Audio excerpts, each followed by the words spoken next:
79 knees. For when you want to lick someone's knees, I guess.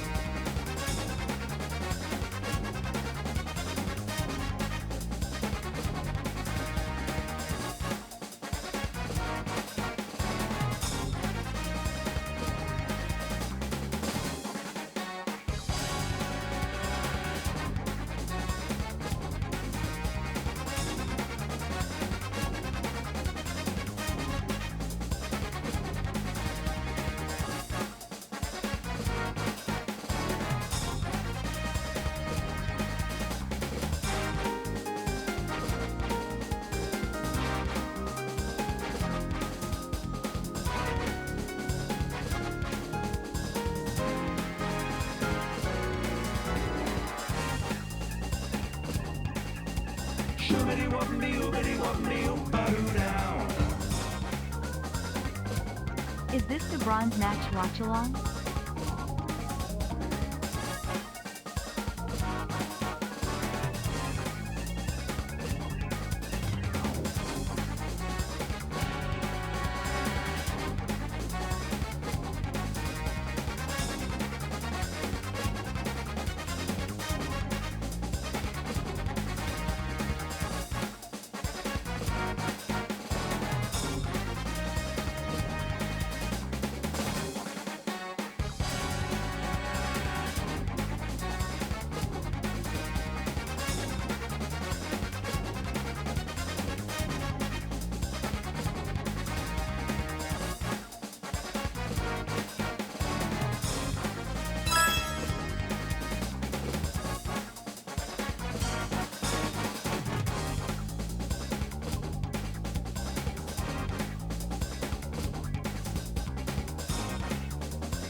I hope other body parts will also be contained.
this train a-rolling.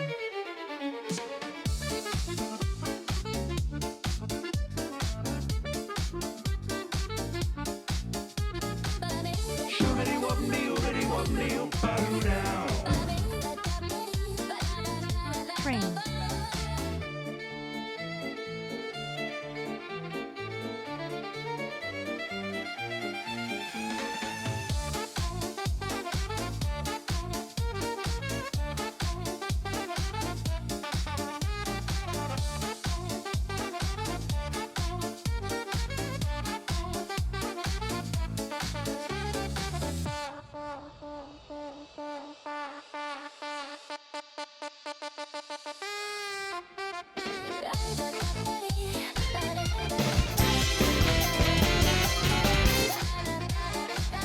Can I join in on this hype train too?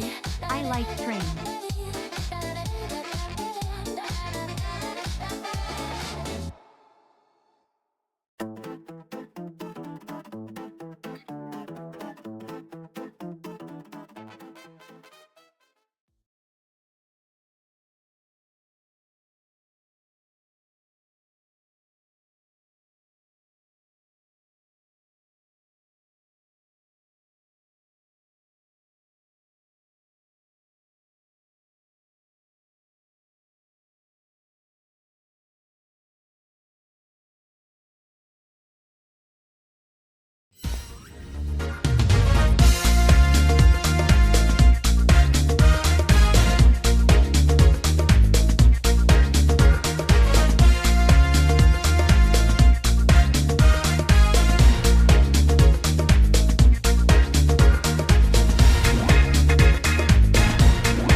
Good evening, good evening, good evening, good evening, good evening, good evening, good evening, good evening.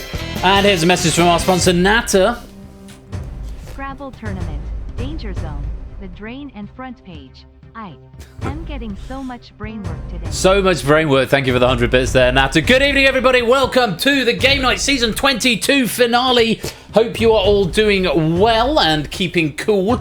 It's very warm. It's been very warm today. I had a concert in the Catholic Church in Boston, which has got a lot of glass. It's basically like a greenhouse. I felt like one of my dad's cabbages. Oh, it was very warm, and I wore a pink shirt. It was a single colour at the start of the concert. It was not by the end. Oh, but it was a good show, good haul, good turnout.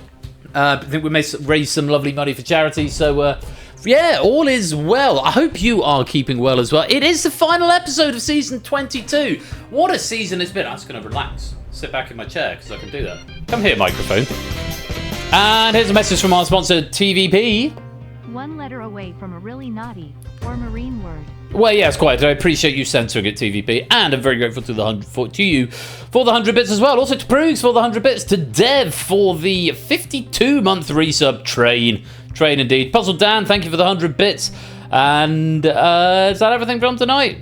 Stimson's Angle, thank you for the 45-month resub. Yes, other body parts other than tongues and knees will be available upon request. Thank you for the 45 months. Hope you're keeping well. Yeah, big season finale. We have got quite a stream lined up. We are starting with DangerZone, suitably holiday themed, as we're all about to go on vacation. Well, I'm about to go on vacation. If you're American and you don't know what a holiday is outside of December. We've also got Front Page coming up, our brand new latest format. sort of current affairs quiz. Both of these packs have been written by me. Very grateful to JR and Lewis, who have proved Danger Zone and Front Page respectively. And in between the two, we have got the grand final of the Drain. It's been a tournament that's been building for the entire season, and tonight one player will emerge as the champion. Very, very excited to see that played out, and that's going to be coming a bit later on, probably about an hour's time. Let me say hello to you all. Who have we got here tonight? Good evening to Dalton, Natter, Clement, Vertigo, Dan, Stilgar, Shapes, Matt the Sprat, JR, AB Me, Alexander, Clive, SJ, Lewis, 8 Prugs, Lexi, Ardenfets, TVP, Fluffy Bunny, Stimson's Angle, John Pyro, Flyboy Score, Lupine, Green Day, Bass, Dev, Epic Galley, Samster, BC, Lingo, and anyone else who is lurking, loitering, and lingering in the chat. You are all most welcome to be here. Thank you so much for joining us, and I include in that possibly lurking and loitering and lingering in the chat my mum and my grandma, who might be watching. If you are, Grandma, hi. Hope you're well. I'll give you a FaceTime tomorrow. We'll have a chat. Mum, lovely to see you again. Looking forward to having you down next week and coming up to see you next weekend. If you're not here, that's going to sound really strange. But if you are here, lovely to have you along. I hope you enjoyed the quiz. And I will try and keep it clean, mainly for Grandma's sake, more than anything else. Also, chat, everyone say hi to my mum and my grandma on the assumption that they are watching. If they're not, then it's just a waste of messages. Hopefully they are. And thank you very much for coming to join us. So we come to the end of season 22, 27 episodes. It's been a slightly longer season than we've had in the past, but it's been full of great quiz. Some wonderful questions have come up this season, some lovely packs. A couple of new formats have come out of it, and the Drain tournament as well. So it's been great. But I am going for a little bit of a hiatus. I'm going to go and, well, as I said, go visit some family. And Anya and I are going away for a week to Tunisia and other bits and pieces, bugs and things. So I might still be around. I might do the odd dev stream here and there. But until the 22nd of August, this is going to be the last stream. Tigo, welcome on in. Hope you're keeping well. So, what are we playing tonight? Well, we are starting with Danger Zone. This is a pack written by me, proofed by JR. Very grateful to him for his efforts. If you've not played before, here's how it works. We've got 5 rounds of 5 questions, and you've got to get the highest score to survive the round. Those in the Danger Zone, i.e. those with the lowest score, will be eliminated. How do you get points, I hear you asking? Well, you get points by answering the multiple choice questions correctly, and the faster you do it, the more points you get. So if we start with, there's 35 players in the game at the moment. If we start with 35 players, then the first player to give me a correct answer gets 35 points. The next gets 34, then 33, then 32, and so on. Obviously, no points for an incorrect answer.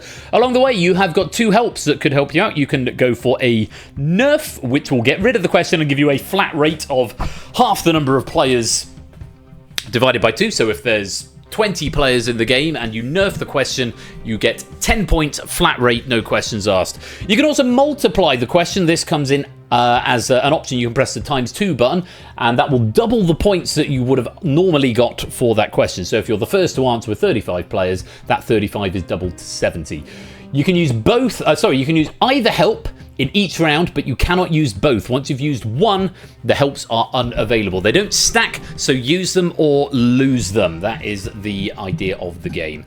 We'll go through, we'll eliminate players in the Danger Zone, and then we will carry on to the rest of the rounds. The final round is always general knowledge. The rest are somewhat themed around the summer holidays, which are on approach. And if you do get eliminated, you can continue in the behind-the-scenes game, because pennies are still available, and of course there is a lobby medal for the best scoring non-medal winner. So that's fun too.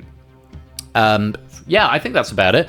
Don't forget, if you miss me over the next month and you can't do without me, you can go and check out Game Night On Demand, PersephoneShare.com/on-demand. Do go and check me out over there. And if you're watching in the future on YouTube, be sure to like, comment, subscribe, and share.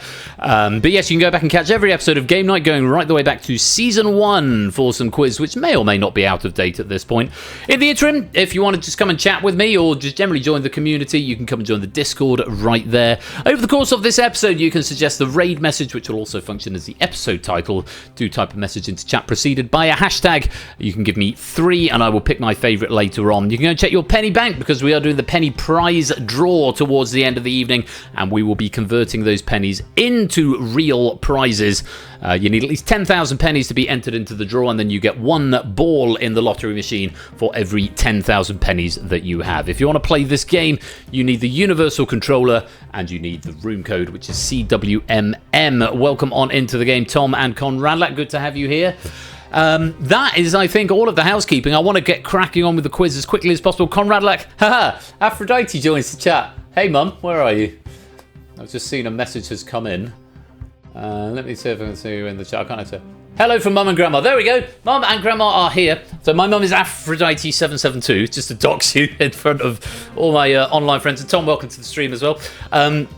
So, Mum, I don't know if you're playing or if you're just going to be shouting answers at the iPad, but lovely to have you and Grandma here, and I hope everything is going well. Very much looking forward to coming up and seeing you next weekend.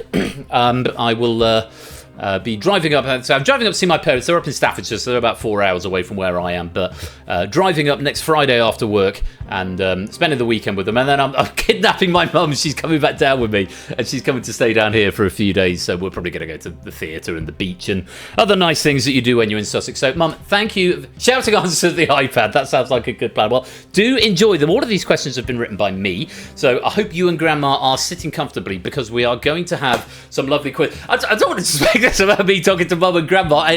Lovely to have so many of you here. So we've got 57 in the audience at the moment. So lovely to have you all here. But yeah, do get your shouting the answers at the iPad, and welcome on into the stream. Good to have you with us. I think we're going to crack on with the first quiz of the night because it is already 8:25, which is, I know, the time I went live on Thursday because of sound issues, but I've just been chatting a lot. But 37 players in the game is a great position to be. You can join at any time. If you join before the end of round one, you will get a strap in the game, so you can actually qualify, but thereafter you'll go straight to the boneyard. Hopefully that all makes sense. So let's lock this lobby. Goodness me, we've got a a danger zone of 7, which means 7 players are going to be eliminated in this round. We've got 5 questions to get out of that danger zone. Let's take a look at our first category. The first category is finales, because of course tonight is the season 22 finale. It seemed appropriate to have it. 5 questions this round. Multiplying will double your points for the question, and nerfing in this round will earn you 18 points, half the number of players in the game rounded down. You can use either help once, but not both, and they do not stack, so use them or lose them. All questions in this round, it's a collection of questions on all sorts of endings, things to do with endings. So that is the throughput for the round. Fingers on devices, everybody, and make sure you do use those helps. Remember, sometimes it's better to use a nerf rather than a multiplier. Very rarely, occasionally, you get a question where lots of people have answered and you're late to answer, and you think lots of people have got it right. A multiplier can get you less than the nerf, but I'll let you decide how you want to strategize with that. It's finales. Good luck to you all. Let's play Danger Zone. First question of the finale. Considered the opposite of the Big Bang, what is the name of the theory for the ultimate finale of the universe? Is it the big squish, the big collapse, the big crunch, or the big finish? Turn my headphones down just a smidge because they're a bit loud. The big crunch is the answer. It's a hypothetical scenario for the ultimate fate of the universe, in which the expansion of the universe eventually reverses and the universe recollapses, ultimately causing the cosmic scale factor to reach absolute zero, an event potentially followed by a reformation of the universe, starting with another Big Bang. All of that is explained in the opening titles of the Big Bang Theory theme tune, written by the Bare Naked Ladies. The big crunch was the answer. Who was fastest? BC was fastest there, getting 37 points. Dev second, Fluffy third, Sam was fourth, and Silver Electron was fifth. 2 nerfs coming in there, Vertigo and Tom getting the flat rate of 18 points. And 3 multipliers being played, Dalton and Matt on correct answers. Tiggo, it's a multiplier on a wrong answer, so no point, and you do lose that help. Bad luck, bit of work to do to catch up. Let's reorder the board. Danger Zone turning orange, which means we have a tie, all the players on 0. We must resolve that tie before the end of the round. We can only lose the 7 players that we have deemed are going to be lost this round. Most of the players in the Danger Zone have still got the help available. Let's take a look at question number 2.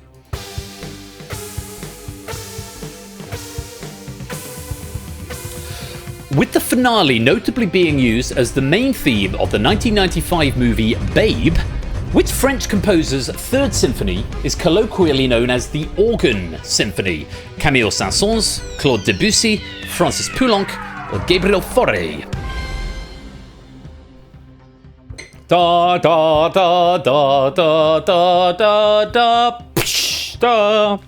Camille Saint-Saëns and the Organ Symphony. I've just written banger in my notes here.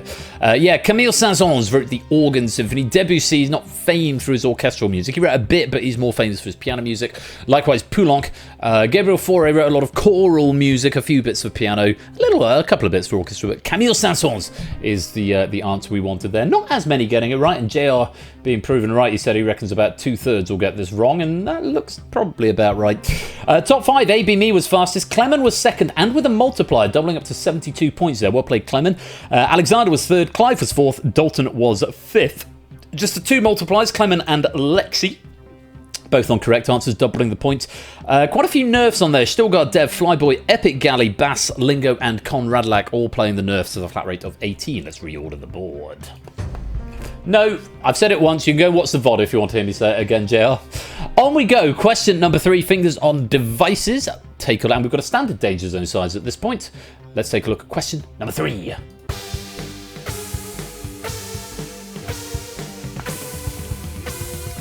Discontinued last year, what is the main function of the software package Finale? Music notation, accounts management, desktop capture, or word processing?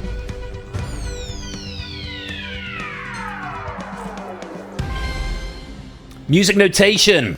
Mum, this is one for you. Remember when I had singing lessons when I was a teenager? I was about 17. My singing teacher used to use this program, Finale. I was never able to talk her around to Sibelius, which is a sort of industry standard for score writers. But yes, Finale has since been replaced by MuseScore, which is a more popular online score writer.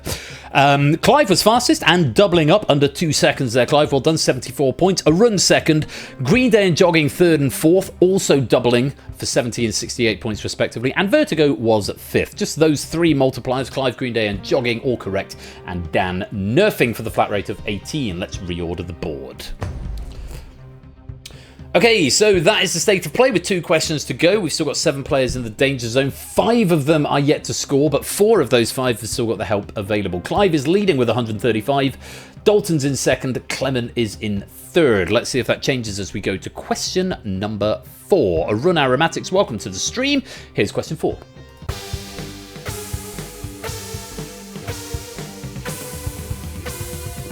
The final part of a book or story in which the plot is typically wrapped up is referred to as what? Exposition, inciting incident, prologue, or denouement?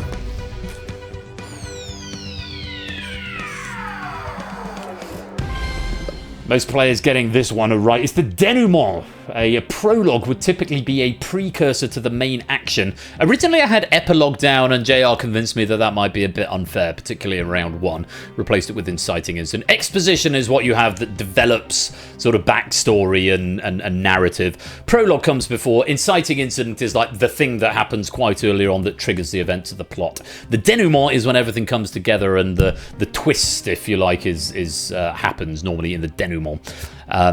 So yes, there we go. Most players getting it right. Clive was fastest, Lingo second, Vertigo third, Dalton was fourth, Bass was fifth. A lot of multipliers coming in there. AB Me, Brig, Proogs, Fetz, Shapes, Arun, Lupine, TVP, Silent Marine, and Silver Electron, all using them on right answers. 3 multipliers on wrong answers. Nata, Sam, and Kegler, all playing multipliers on wrong answers, so you are going to lose, unfortunately, your help, but you've got one more question to try and get yourself out of bother. Let's reorder the board. Still got a standard danger zone size. Just Pyro in there with the help available. Sam is in the danger zone, but 2 points away from Marcini. He's going to have to hope for a good score here to get himself out of the danger zone. Likewise, everyone else who is in there. Remember, if you are eliminated, you can continue playing. But let's take a look at question number 5. Think carefully about this. Which of these is not the title of the final episode of an American sitcom? Goodbye, One for the Road, The Last One, or Last Forever?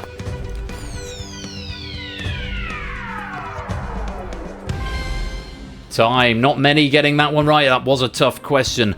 It's goodbye is the answer. The last one is Friends, obviously, American sitcom. Last Forever is How I Met Your Mother. One for the Road is Cheers.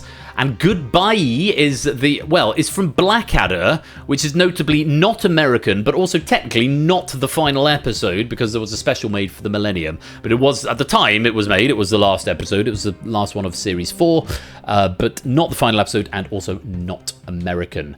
Proogs was fastest, Jogging second, Matt in third, AB Me fourth, and Silent Marine was fifth. The three nerfs coming in from Pyro, Alexander, and Fluffy, and multipliers from Stimpson and BC. Let's reorder the board and see what has happened. My goodness gracious me. Brig hanging on by the skin of his teeth. Clinging on by the skin of his teeth is what I wanted to there, but does survive to the next round. That is not the danger zone I expected to see at the end of round one. Very hard-hitting episode, SJ. I agree with you. Let's check out the top. Proogs finishes on top with 176. Never in doubt, says Brig. Clive in second with 172. AB Meat in third with 155. Very well done, you three. You will get a little boost going into round two. And you'll be joined there by Dalton, Ralph, Jogging Shapes, Matt Clement, Arun, Silver Electron, Lingo, Dev, Fluffy, Conradlac, Cola, Bass, Lexi, Alexander, Silent Marine, Green Day, Vertigo, Puzzle Dan, Fet, Stimpson, Stilgar, Flyboy, Ben, Pyro, and Brig. All in one breath, like a pro. It does mean, unfortunately, we have to say goodbye to 7 players because they are in the danger zone. That is how this game works. But for Marcini, Sam, Danger, Tom, Tigo, also Danger, aka Natter, and Kegler, I'm afraid not enough points come the end of that round. You may continue playing for the Boneyard Medal and for pennies, of course, in this finale episode. But unfortunately, it is the end of the round. You are in the danger zone, which means we have to say goodbye. Have I played a brass instrument throughout that long capacity? No, just a bit of singing. Pop, off they go. Brig, welcome to the stream. Marcini, Sam, and Tigo, joint top of the Boneyard at the moment with 1 point apiece. Proogs now starting with 15. Clive with 10. ABB with 7. Everyone else resets to 0. And your helps have been reset as well as we move on to round number 2.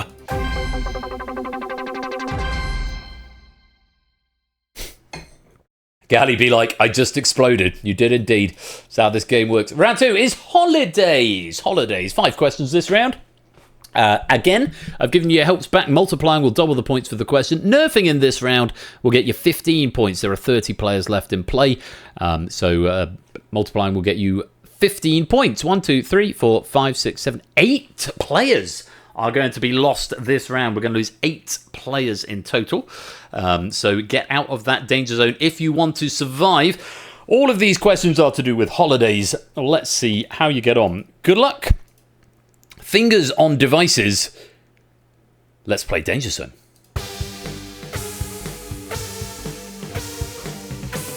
Starting with this. Which country was the most popular overseas destination for UK holidaymakers in 2024? Greece, Italy, France, or Spain?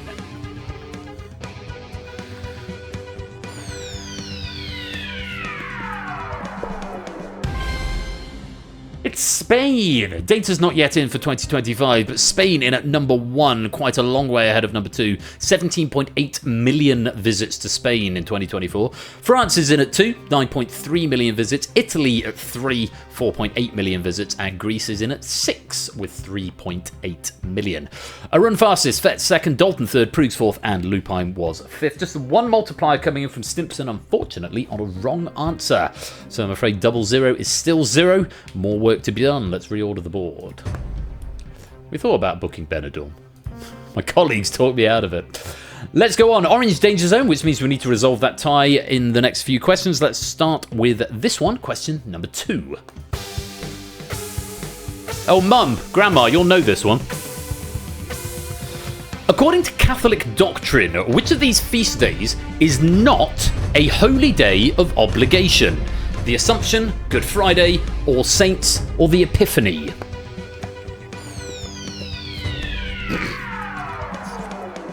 Mum and Grandma are currently shouting the answer at the screen. I'll let Mum put in chat if she thinks she knows what. Oh, it's on the screen now. But only a handful getting that one right. It is Good Friday. So in Catholic doctrine, holy day. Yeah, so I thought you'd know it, Mum. Holy days of obligation or days of precept are days on which Catholic Christians are expected to attend Mass. So the Solemnity of the Epiphany of the Lord, which is when the wise men came, 6th of January typically.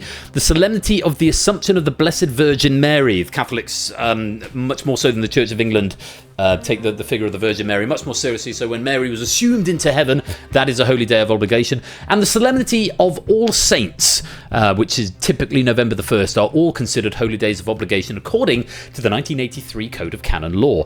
Now, whilst Good Friday is an important day in the liturgical year, it does not qualify as a Mass because of Mass is a specific thing involving the consecration of bread and wine, which doesn't happen on Good Friday. I'm not going to go into a Catholic lecture at this point.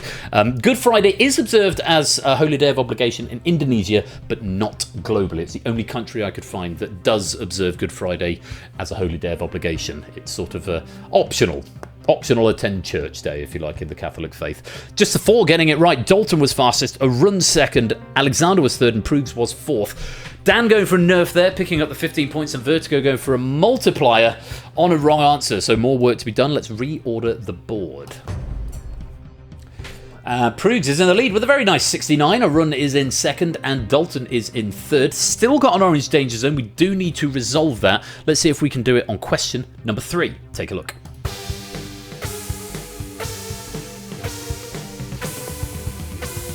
The 2006 movie The Holiday is set at what time of year? Christmas, Easter bank holiday, Independence Day, or late summer?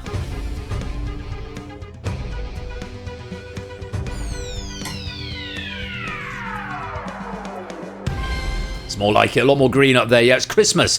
I've personally never seen it, but apparently it's quite good.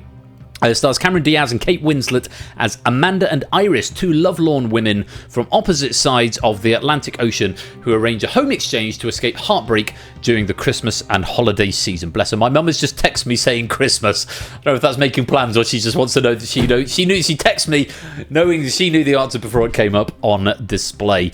Easter bank holiday, which is supposed to be spring break. And Jude Law, yes, Jude Law and Jack Black as well, mum, is quite right. Easter bank holiday would be spring break, Independence Day 4th of July, late summer is late in the summer, end of August. Vertigo was fastest, BC second, Shapes third, Clive was fourth, Brig was fifth, and with a multiplier picking up 52 points there. Very well done, Brig. 4 multipliers in total, all on correct answers. Brig, Lexi, Jogging, and Fluffy. And nerfs coming in from Clement, Dalton, Green Day, Stilgar, Bass, Lingo, and Con Radlac for the flat rate of 15. Let's reorder the board. She has an admirable instinct for not giving away the answers in chat. For that, we applaud her. She obviously knows the rules of not typing the answers in chat even when the question is dead.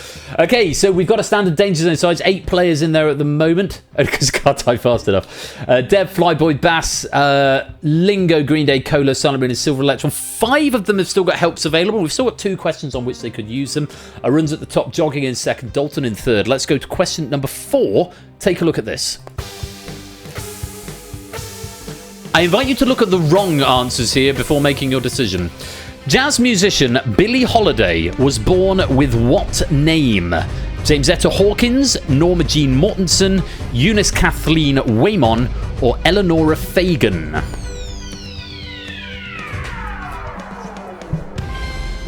Not as many getting it right. That's one that bears thinking about. Eleanora Fagan was Billie Holiday's original name.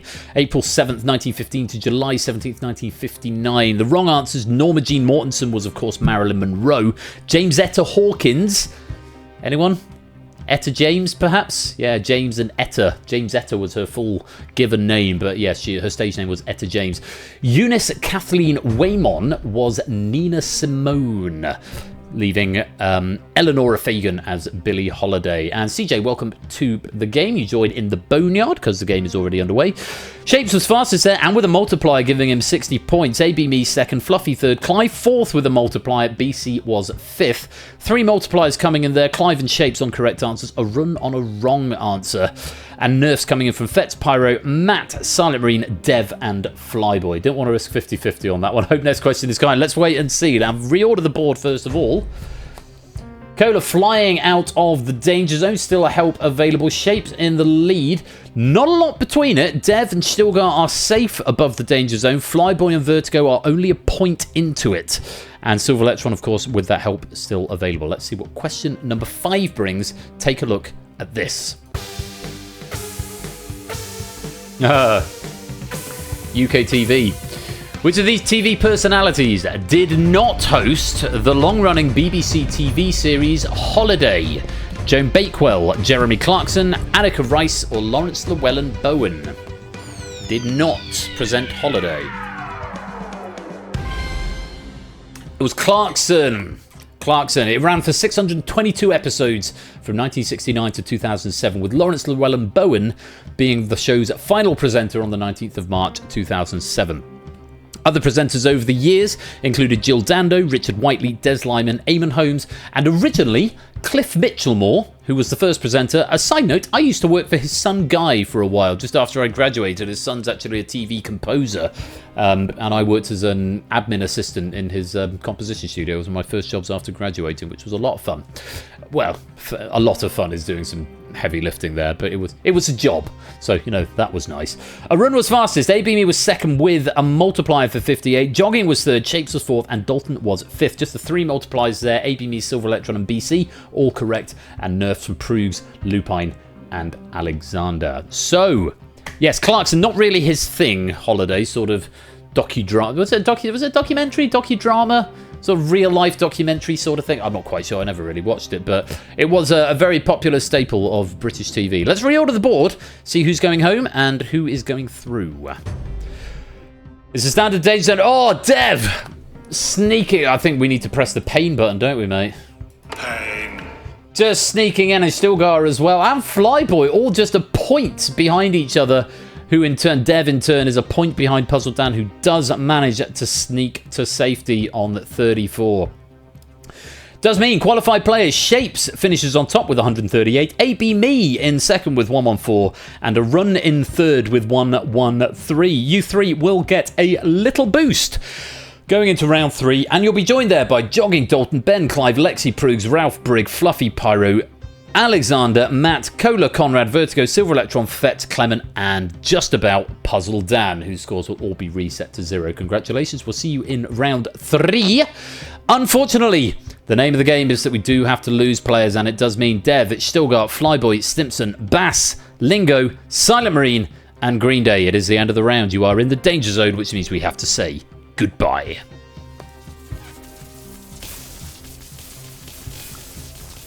Pop. Off they go. Dev, Flyboy, and Stimpson all tied in the boneyard at the moment with 4 questions out of 10 correct. Lobby, medal, and, of course, extra pennies available. Tickles for a bit, and then nothing. Yeah, do scrum it out for the lobby medal. Shapes now starting with 11. AB Me with 7. Arun with 5. Everyone else resetting to 0. Helps have been refreshed. Use them or lose them in this round as we go to round number 3, which is summer. We've had finales, we've had holidays, and now it's time for 5 questions on summer. Multiplying as before will double the points for the round. Nerfing will give you 11 points this round, half the number of players in live play. And as before, you can use either help once, but not both. 8 players need to be eliminated this round, so of the 22 that are currently active, only 14 will get to go on to the next round. Let's see which 14 it's going to be. Good luck to you all. Fingers on devices. Let's play Danger Zone. First question on summer coming up. Read it carefully. In the TV comedy series Rick and Morty, what relationship is Summer to Rick? Wife, niece, granddaughter, or sister?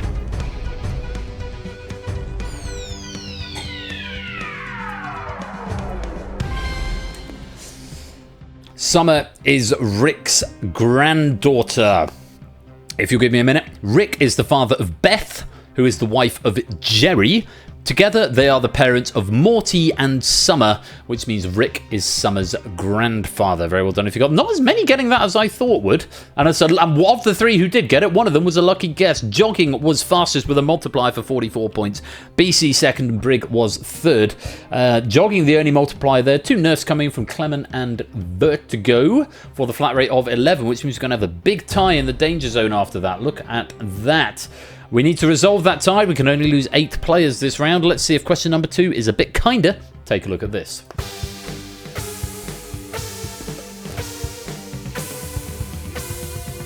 Who directed the 2019 folk horror film Midsommar? Kane Parsons, Coralie Fargeet, Emerald Fennell, or Ari Aster?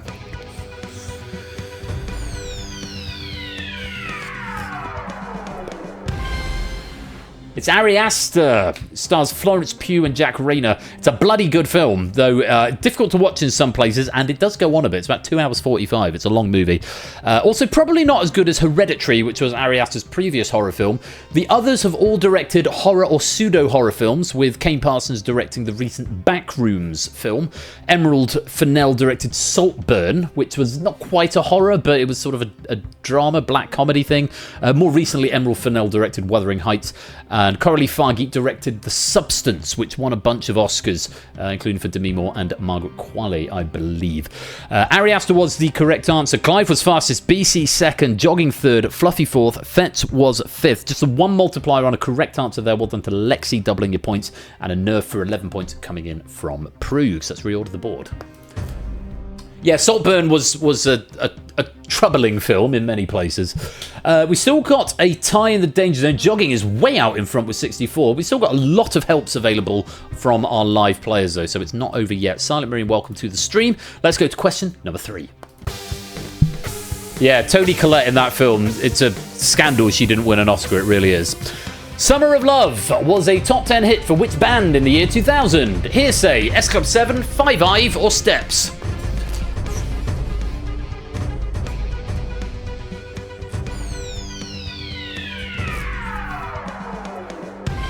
Love this song. This is the summer of love. Tonight the siesta will come. 100 degrees in the shade. Oh, it's so good. After stream, go look it up. Summer of Love by Steps. Absolute banger. Released on their 3rd album, Buzz. It was released as a single on the 3rd of July 2000 and peaked at number 5. Did I say siesta? I meant fiesta. My bad. Siesta is what you do in the middle of the summer, in the middle of the day in the summer. Tonight the fiesta will come. My bad. Hearsay weren't formed until after Popstars The Rivals, which was a couple of years later. S Club 7, I think they were sort of done by then. Did they disband in 2000, 2001? And I will insist on calling them Five Ive, because that's how they started then. They were called Five. There's some bangers did Five, boy band from the 90s, but they insisted on putting the first letter as a 5, so they're Five Ive as far as I'm concerned.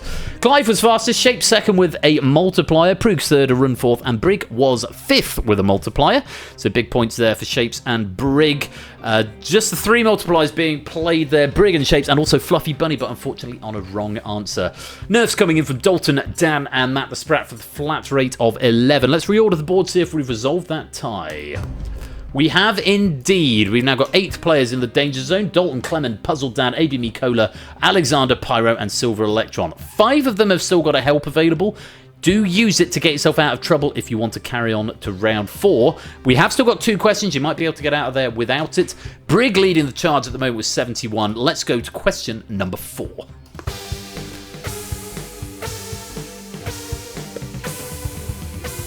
What word completes the title of a young adult romance novel written by Jenny Han in 2009? The Summer I Turned Blank. Back, Up, Pretty, or 16?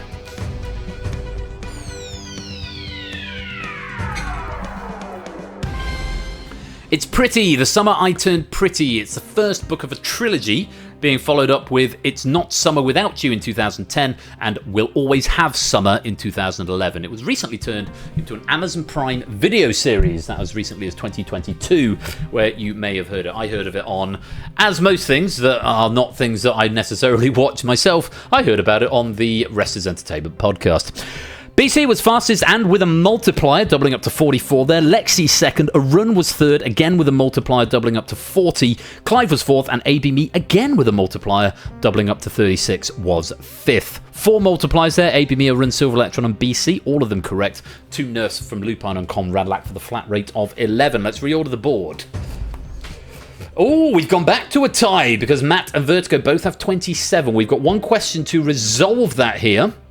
Unlikely, in fact impossible, that you'll get the exact... Well, you could both get 0 on this one, which wouldn't resolve the tie, but someone behind you could jump ahead. Cola, Alexander and Pyro, you have still got the help available. A nerf on its own isn't going to get you out of the danger zone, any of you, but a fast correct answer with a multiplier might very well. Ben in the lead, Shapes in second, Brig in third. Let's take a look at question number 5. Think about this before you hit and hope. This is very gettable. Which of these countries has its summer at a different time of year from the other 3? Namibia, Senegal, Lesotho, or Malawi?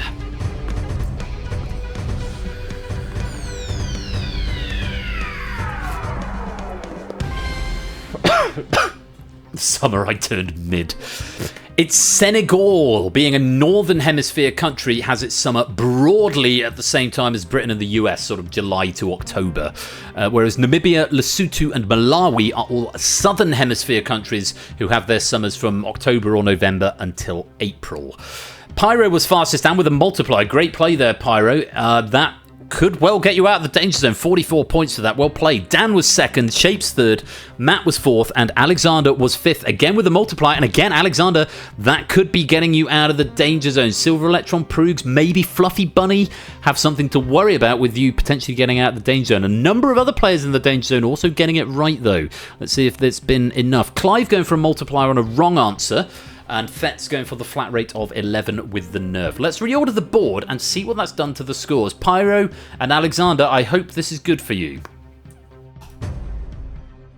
You've gone green. You are safe. And we've got a standard danger zone size. And Fluffy. Oh, Fluffy. You will need that button.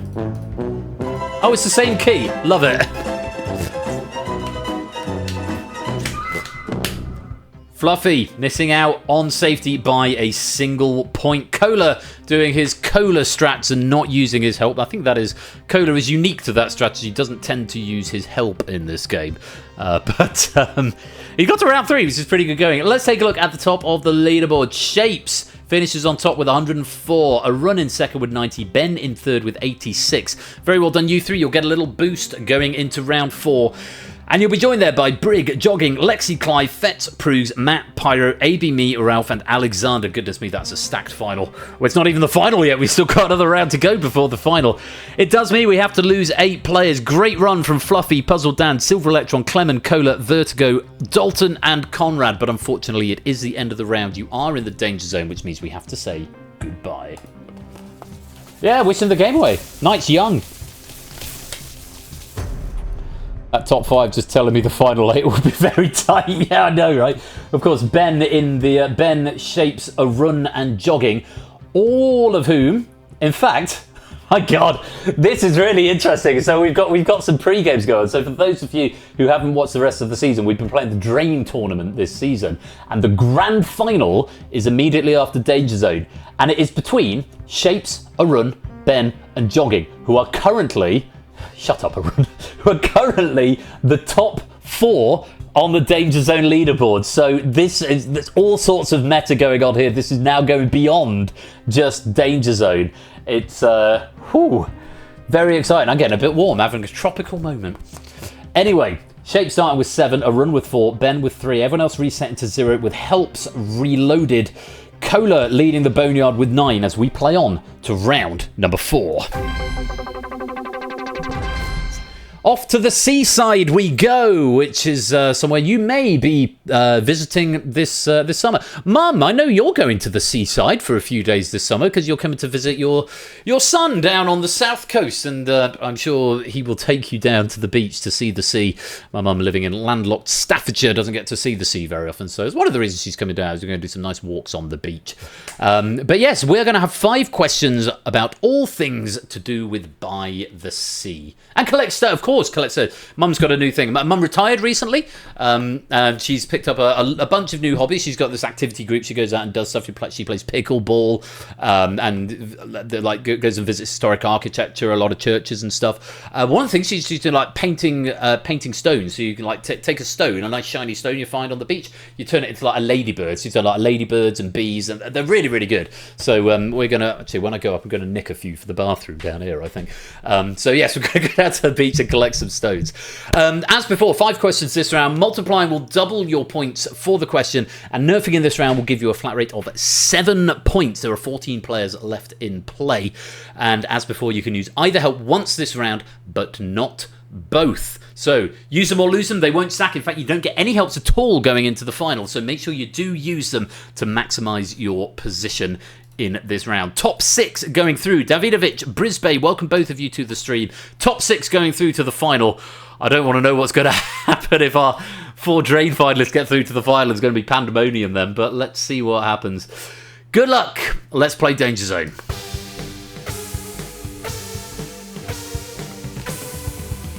Starting with this. Covering a distance of 5.695 million square kilometers, what is the largest sea on the planet? South China Sea, Caribbean Sea, Mediterranean Sea, or the Philippine Sea?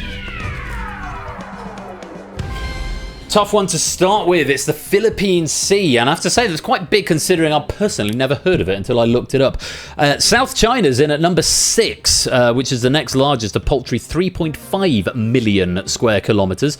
The Caribbean is in at number 8, 2.75 million square kilometres, and the Med is number 9, 2.51 million square kilometres.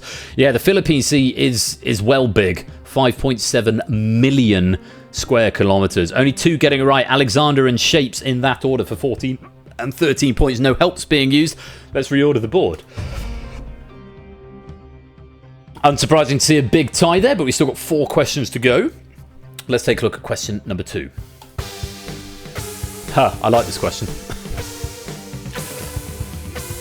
Specifically mentioning its 7 seas, which mythical place did Freddie Mercury sing about in a 1973 song? Maize, corn, barley, or rye?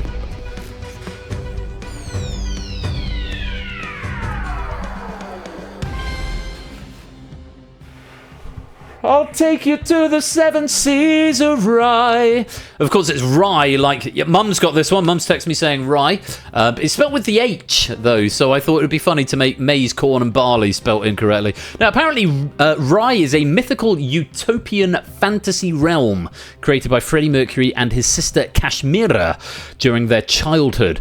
The imaginary kingdom serves as a lyrical foundation for several of Queen's early prog rock songs, others of which include My Fairy King and Lily of the Valley. And if you can get that single, it's worth a fortune. Note from my mum there, extra host note for you. If you can get the single for, yeah, because I think it was a B-side originally, so it's very difficult to come by these days. Oh, I'm getting a message from, that's for the drain later on. Thank you for that, Lewis.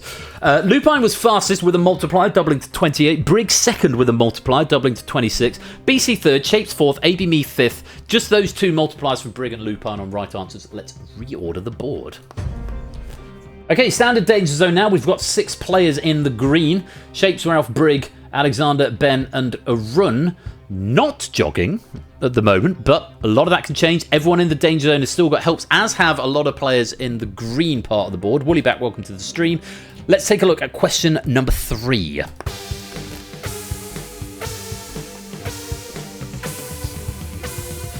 By the Sea is a musical number from which Stephen Sondheim's show? Sunday in the Park with George, Sweeney Todd the Demon Barber of Fleet Street, Follies, or Into the Woods? Have I just won a bet with myself? I have. I said to myself, Clive is going to get this right and he will be first. And he was not only right and first, but also played a multiplier. Sweeney Todd, the Demon Barber of Fleet. Here comes a Clive Double Dev on the same wavelength. Yeah, it's sung by Mrs. Lovett. She explains the life she dreams of having with Sweeney Todd. It is comfortably the best of Sondheim's musicals in this viewer's opinion. It's by the sea, Mr. Todd, that's the life I covet. By the sea, Mr. Todd, ooh, I know you'd love it. You and me, Mr. T, we could be alone in a house that we'd almost own down by the sea. really good. So it's just a brilliant show. Brilliant show. Go and check it out. Just the 2 right answers there. Clive was fastest with a multiplier for 28. Alexander was not a million miles behind, 2.73 seconds, getting 13 points. Just the 2 multipliers coming in, and there a right answer from Clive and a wrong answer from Matt. Let's reorder the board. Yeah, that's the one. That's the one. Rob D. Raven, welcome to the stream, bro. Hope you're keeping well. 2 questions left in this round to do some damage to those top 6. Jogging is looking to try and get back into contention. He wants to be there with the other 3 finalists. Let's see what happens with question number 4.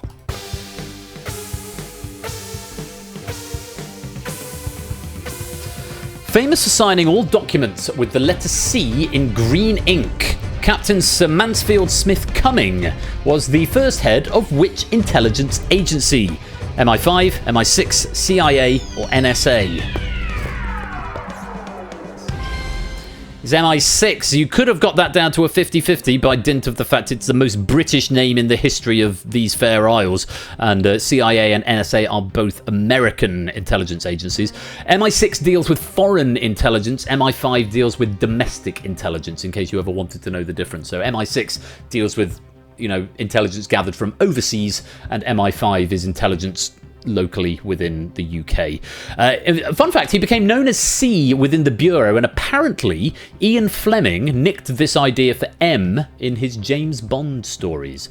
So yes, he was the first head of MI6 with the rather splendid name of Captain Sir Mansfield Smith Cumming, which is a rather lovely name. It's Cumming. A very funny name. Let's just hope that Alistair Darling is nearby, and maybe Sir Geoffrey Tissue might be on hand. Pyro Pygmy was fastest, BC was second, Matt was third, Fetz was fourth, and Brig was fifth. Multipliers for Prugs and Shapes, both of them incorrect, unfortunately. Clive, you behave. Stop. My grandma's still watching. We have to behave. Captain Sir is very...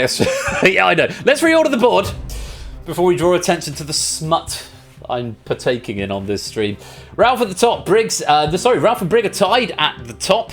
Alexander's in second, and with still a help available. Shapes in third. Ben is in fourth with a help available. Clive in fifth. A run slips into the danger zone, but has still got that help available. But there is a bit of a gap between a run and Clive now. But lots of players in the danger zone with helps available. This is not done by a damn side. Jack Wilford, welcome to the stream. I'll cash that lottery in at the end of the game. Let's see what happens with question number 5. Good luck. Here it is. Oh, Mum, you'll know this one. Grandma, you'll know this one as well. Inspired by the events in the book of the same name, the Dracula Experience is a tourist attraction in which seaside town? Lyme Regis, Bude, Blackpool, or Whitby? Mum texting me the answer before the question closes. She's absolutely right. It is Whitby. Remember, we've had so many holidays to Whitby, Mum, haven't we? I remember we went there when I was 14. The best fish and chips in the country you get in Whitby. I've got a note here. Yeah, the 1897 Bram Stoker novel Count Dracula arrives in England by shipwrecking at Whitby, and the tourism industry is forever grateful. I went there as a kid. I've been to Whitby at least 3 or 4 times. When there was a kid, I remember going around the Dracula's Experience literally like this, my hands over my eyes, being so terrified of it. And then when I went into teaching, I actually did Dracula as the extracurricular play one year, which was there's some really good kids in that. But yeah, and it's such a good story. Well, I would highly recommend Whitby in general to anyone who's thinking of having a UK holiday. Whitby, it's up in it's past the Lake District and the sort of not the Lake District, the Yorkshire Dales, so it's right up north. But yeah, amazing fishing. So I went there for my 14th birthday, and I think Mum let them know that it was my birthday. They made me stand on the chair or the table in the restaurant. And the entire restaurant sang "Happy Birthday" to me, which, being a shy wallflower that I am, I absolutely hit. No, I loved it. I love the sound of my own voice. You know what I'm like. Clive was fastest there. A run second with a multiplier. Lupine was third. Proogs was fourth. And Pyro was fifth. Again with a multiplier, picking up 20 points. Is that going to be enough, Pyro, to get you into the top 6? And he's still in therapy after the Dracula experience. And he's my brother, incidentally. The older flush. The what's above a royal flush? 8 of a kind, I guess. Alexander and BC going for the nerf for the 7 points there. A lot of multipliers coming in there, but only Pyro and a Run getting the right answers. AB, me, Lexi, Fetz, and Jogging all on wrong answers. I have absolutely... Magpie Cafe, that's when Grandma being shy here.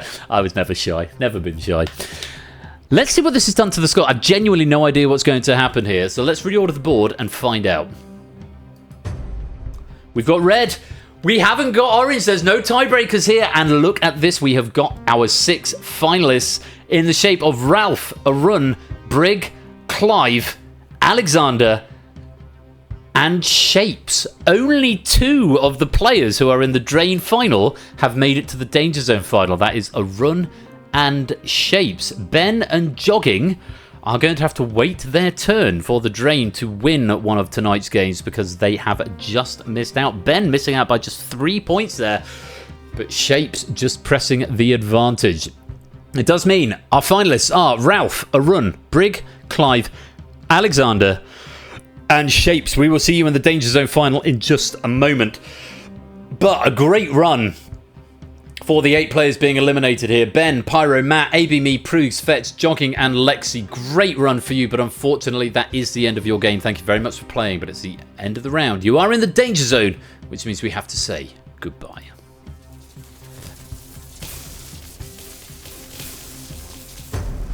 And yes, there is a prediction going on who you think is going to win the Drain. Who will be the Drain champion? A Run, BC, Jogging, or Shapes? And I think it's a micro penny thing as well. So you can wager your micro pennies and possibly get a boost. That's been started by Lewis. Who do you think is going to win? Do go and vote on that. That ends in about 23 minutes time. So if you want to go and have a little side bet on that, do go and do that. I'm not going to tell the players what the current results are. I don't know if they can see them, but I don't want to draw attention to it either way beyond just pointing out it's there. So, Dalton, Cola, you're leading the Boneyard with 12 out of 20. And our finalists, Shapes, Arun, Ralph, Clive, Alexander, and Brig. It's time for the final round. Final round, as always, is general knowledge. 5 questions this round. Multipliers and nerfs are inactive, so it's all on your own brain and speed here. Incidentally, the scores you have got are the total number of questions you've gotten right minus the number of times you have been in the Danger Zone in total. So if you got 15 questions out of 20 and over the course of the 4 rounds you were in the Danger Zone 5 times, you'll get 15 minus 5, starting you off with 10. So Shapes has a slight advantage with 15, Arun with 12, Ralph with 11, Clive with 8, Alexander with 5, and Brig with 4. But there are 6 points available per question. There are 5 questions, as always, in the round, which means there are 30 points up for grabs. It is still anybody's game. To briefly look at the medal cabinets just before we get into this, Shapes, you are looking for your 10th Danger Zone gold if you win tonight, to go with your 5 silver, 6 bronze, and 5 lobby. Arun, 3 gold, 2 silver, 3 bronze. Lupine, what have you got? 4 gold, 4 silver, 4 bronze, and 8 lobby for Lupine. Clive, in Danger Zone, 6 gold, 4 silver, 4 bronze, no lobby. Alexander, no medals in Danger Zone. And Brig, no medals in Danger Zone. So, the current top 4 have all got a gold, silver, and bronze in Danger Zone. Alexander and Brig are yet to medal in Danger Zone. They are looking for their first. I'm not going to go back to the medal cabinet until the end of the game now. Just wanted to let you know the stakes. The final round, as always, is general knowledge.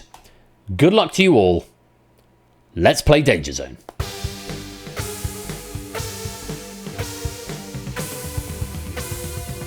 Picture This made its first full appearance this season. Who painted the picture A Sunday Afternoon on the Island of La Grande Jatte in 1884? Paul Cézanne, Edouard Manet, Claude Monet, or Georges Seurat? Indeed, Clive. Georges Seurat was the answer. Perhaps Seurat's most famous painting, and is recognised as a leading example of pointillist technique and as a founding work of the neo-impressionist movement. Just 3 getting it right. Arun first, Lupine second, Shapes third. Everyone else wrong. Let's reorder the board. Cola takes the Boneyard with 13. Shapes stays at the top, but it's a lot closer now. 19, 18, 16 in the top 3. Then a bit of a gap down to Clive, Alex, and Brig on 8, 5, and 4. Let's go to question number 2.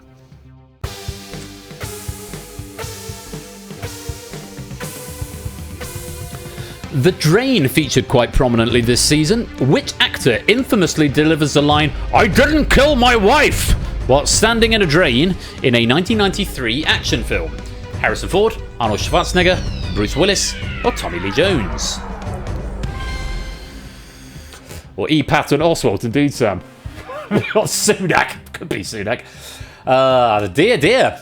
No points for our players in the top 6. Cola managing to extend his Boneyard lead. It was Harrison Ford. Film in question is The Fugitive. Harrison Ford says it to Tommy Lee Jones's character, who equally infamously replies, "I don't care." Good film. Check it out. I mean, it's a load of rubbish, but it's also a good film. It's good whilst also being a load of rubbish. Harrison Ford was the right answer. Actually, yeah, you get the impressions come for free. Let's reorder the board. No one was correct. No changes to the positions, but Cola extending his lead in the Boneyard. Knew it was the future. Went for the other guy. Yeah, Tommy Lee Jones says, "I don't care." Turns out, well, I'm not going to spoil it. But can I spoil a film that's 33 years old at this point? I don't know. Anyway, let's go on. Question number 3. Fingers on devices. Take a look at this. Oh, this is a good one. Power Play had its premiere this season. In the power struggle following the resignation of Theresa May in 2019, who finished second in the Tory leadership contest? Jeremy Hunt, Michael Gove, Boris Johnson, or Sajid Javid? Well done, Shapes and Ralph. Jeremy Hunt was the answer. Remember when these people were relevant? Wasn't that fun time? Fun. Yeah, Javid was eliminated after the 4th MP ballot, which is when Michael Gove briefly took second place from Jeremy Hunt. But Gove was subsequently eliminated after the 5th MP ballot, finishing 2 votes ahead. 2 votes behind Jeremy Hunt. Boris Johnson ended up winning the contest, and we all remember how that went for the country, with 66.4% of Conservative members voting for him. Hunt finished second, 33.6% of the members vote. Of these 4, Jeremy Hunt is the only one to still be a member of Parliament, and possibly the least contemptible of them all. Either him or Javid, though it's a bit like picking the best piece of corn from a particularly loose stool, to be honest, isn't it? Jeremy Hunt was the right answer, just 2 getting it right. Shapes was fastest, Lupine was second. Let's reorder the board. Jogging, welcome. I know you've been here a while, but welcome to the stream. Yeah, I wrote that note when I was feeling particularly bitter about the Tory party. Yeah, no politics in chat. Sam, you're not mini-modding, are you? I know it's all banter, but yeah, you can have politics in chat if you like, but, you know, to a degree. Shapes has 25, Ralph has 21, Arun has 18. I think it looks like it's a dead race between these, a dead straight race between these 3. We've got, I know, he's making a joke. Chat, no, stop, we're not going to do this, we're not going down this again. Everyone chill. No, even fun pretend mini-modding. Let's not do it. Let's not do it. It just leads to unplay. Yes, thank you, Vertigo. That's the button I need. Order! Right at the end of a politics question. Right, fingers on devices, everyone. Here comes question number 4.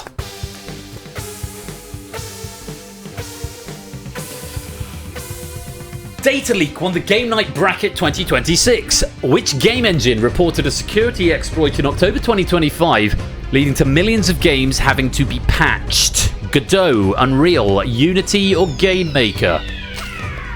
Order. Can I just say, it's Lindsay Hoyle, the current Speaker of the House of Commons. It's Unity. Yeah, millions of games, some very, very mainstream games, and literally every game night and quiz night format, and the Universal Controller, which have now all been patched. But yeah, Unity just went, oh yeah, sorry, we left a security hole in the engine that's been going on for the last, 9 years. Any game that's been released in Unity in the last 9 years, yeah, it's broken. You need to patch it, or everyone's going to steal all your tax returns. Unity was the answer. Shapes was fastest, Lupine second, Alexander was third. We may have a winner at this point already. Let's reorder the board. Oh, not quite. Shapes is 5 points clear of Ralph, who is 8 points clear of Arun.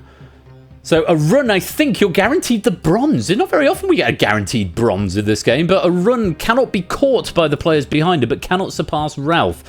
Ralph, you've got the outside chance of taking a gold medal if you are first fastest, and Shapes is wrong. Let's take a look at the final question of the game. Good luck Fingers on, but there is a non-zero chance of a tie as well here, I will say. Good luck. Here is question number 5.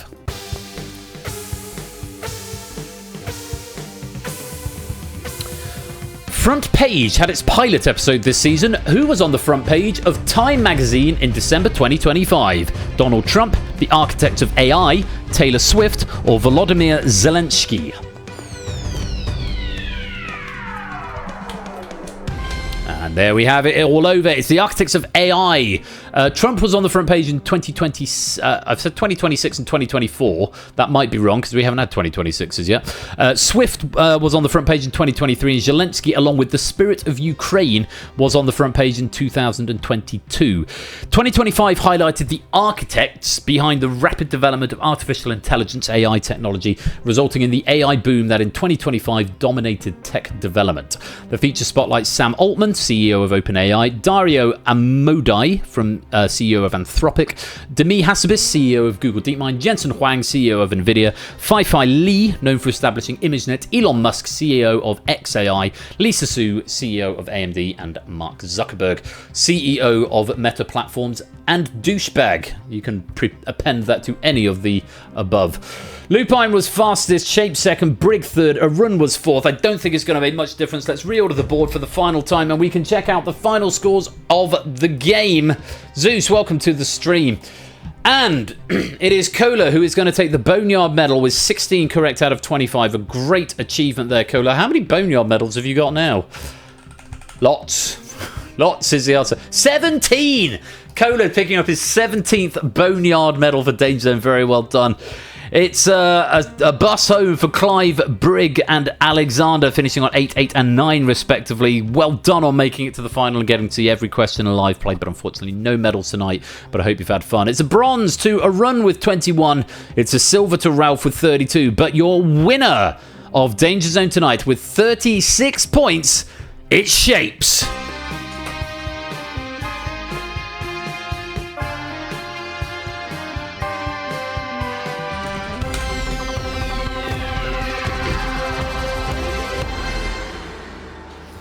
GG, my dude. Very well done. And I said I'll go back to the medal cabinet. How many is that now, Shapes, for DangerZone? That is your 10th DangerZone gold. You're into double figures on the gold medals for DangerZone. Very well done indeed. Great run of play there. And thank you very much to everybody who's taken part in DangerZone. Now, I hope you've had fun. Many thanks to JR for proofing those questions for me. We did a bit of dilution. He said, these are quite hard, he said. And we did a bit of dilution. Then he looked at them again and said, oh, maybe they're not so bad. Hey, you can't have a question where you know all the answers. That would be far too easy. But I hope you've had fun with them all the same. Thank you very much for humouring me. More of my trivia is coming up a bit later on in Front Page, which is going to be the last main game of the season. That's going to be coming up in about half an hour's time. But before that, we have got the grand final of The Drain. Oh my goodness me, this has been building all season. It's going to be very exciting between Shapes, Ben, Jogging, and Arun. And all the action is going to be unfolding here, live, in about 8 minutes' time. So, do take this opportunity to go recharge your glasses, get some more to drink. Please stay hydrated, especially if you're in the UK. It's still very, very hot at the moment. So go get something to drink, go get some more snacks, pop to the loo, go stretch your legs. We'll be back in about 8 minutes' time with the Drain Grand Final. Massive excitement. I do hope you'll come and join me for it. And then coming up a bit later on tonight, we have got Front Page, only the second episode, with more recent news stories. See if you've been paying attention this season. More questions by me, and many thanks to Lewis for proofing that. Coming up in a bit. For now, that has been DangerZone. Thank you all for playing. Thanks to JR for proofing, and congratulations to Shapes. You are our DangerZone champion for the season finale of Season 22. I'll see you for the Drain in just a few minutes' time.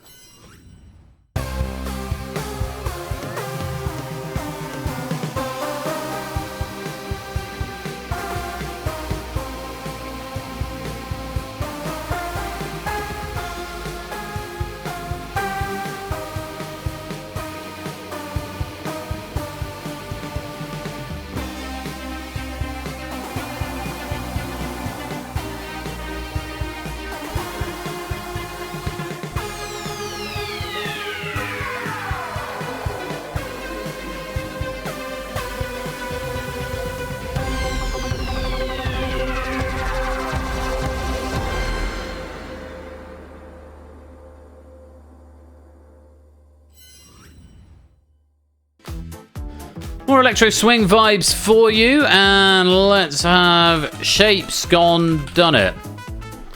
I don't know. Why not? Claim 86 pennies. There's not very many, but type Shapes Gone Done It in the next minute and a half, and you can have 86 pennies for free. I'm going to go recharge my glass. I encourage you to do the same. Finalists, if you can make your way towards the green room ready for the Drain final, good luck to you all, and I'll see you there very shortly.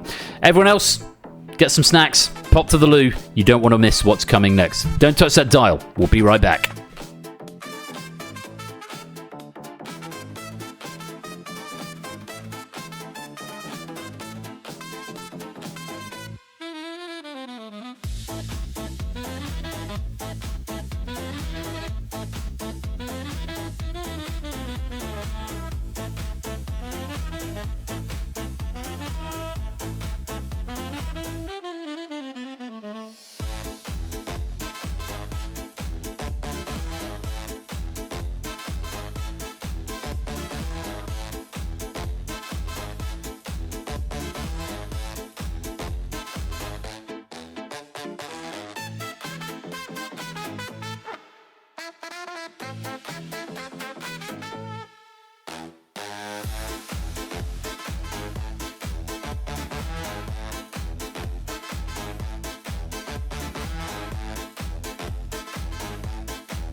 Welcome back, everybody, to the second part of this evening's finale stream, where it is time for the grand final of the Drain.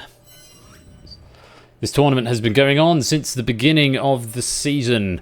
I have to do some thanks at this point because I don't think at any point I've mentioned it other than on a dev stream who I need to owe my thanks to. But you've basically got Hey Dev to thank for basically reworking the mechanics of the format to what you see now. I think this has been an enormously successful tournament. It's been a lot of fun to host. From what I gather from the chat and the Discord, it's been a lot of fun to watch as well. I will be releasing the episodes, the standalone episodes, on YouTube over the coming weeks. And I hope you've enjoyed participating, watching it, as much as I have enjoyed hosting it. But after 13 heats and 3 semi-finals, there is just one match left. It is the grand final. And here are our 4 finalists. We've got Arun. He's 23. He's a trainee solicitor from Argyll and Bute in Scotland. Good evening, Arun. Good evening. Hello. Very good to have you here. I'm very well, mate. How are you? I'm doing all right, yeah. You excited to be here? Very much so, yeah. Very much so, yeah. You are now, I think it's arguable, you could say you're potentially the most relaxed candidate here because you're the only one who didn't have to play a semi-final because you finished top of the league and booked your place in the final automatically. With that comes, that's one game fewer I've had to play, and that's one game fewer of getting to know the mechanics specific to this. So I did wonder if that was actually sort of your less practice. I've watched enough of them though, so I should be all right in that front. I should be all right. Well, I wish you the very best of luck. Thank you. Playing Arun tonight. We've got Jogging. He's 36. He's a man from West Sussex. Good evening, Jogging. Good evening. Are you speaking to me from somewhere more comfortable than a car park? Look, come on, man. We can move past it. I'm on my normal chair, my normal room. Good man. Good man. Now, according to my notes here, you were the number 2 seed, just missing out on automatic place in the final. You defeated Natter, Stimpson and Proogs in the semi-final. Do you feel you've earned your place here, and how do you like your chances?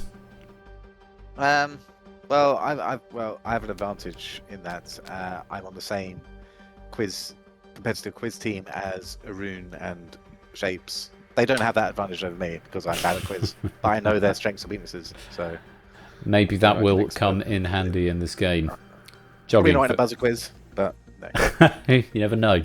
Jogging, very best of luck to you tonight. We've also got Ben. He's 28. He's a fraud consultant from Northern Ireland. Good evening, Ben.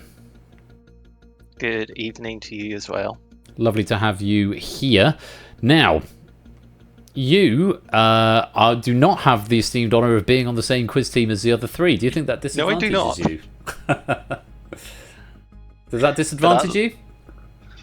No, I don't think so. It allows me to be the wild card in this situation, and we'll see how things go tonight.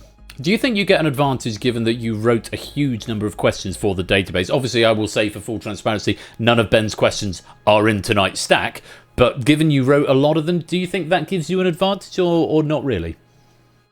I think it just keeps me thinking about quizzes more. Like, I think I've definitely wrote the most this season of any of your seasons, and that's always, I think, that does help in trying to answer stuff as well.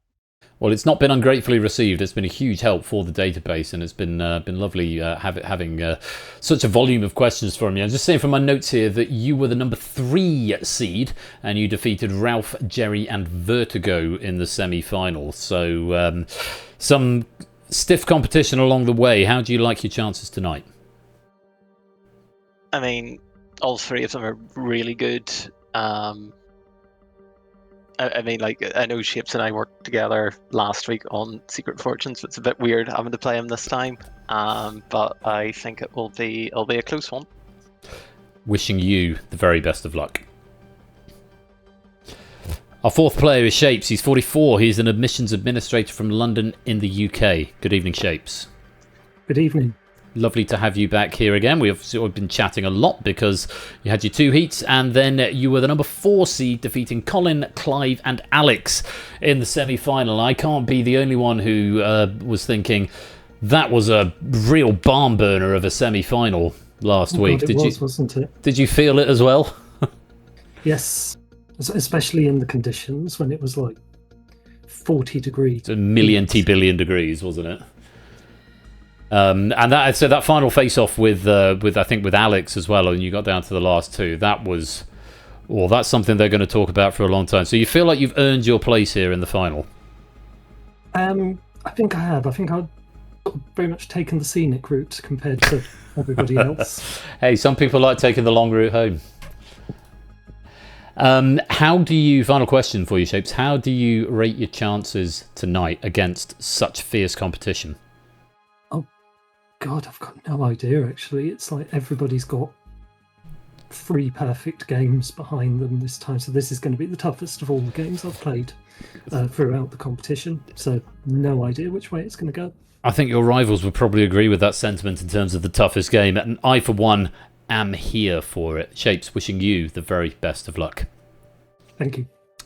Those are our 4 players, say, there was a poll going in the chat. I'm not going to disclose that poll at this time because I don't want to influence or otherwise our players in any way, shape or form. Competitors, I'd like to invite you to unmute at this point because at any moment you might need to answer a question.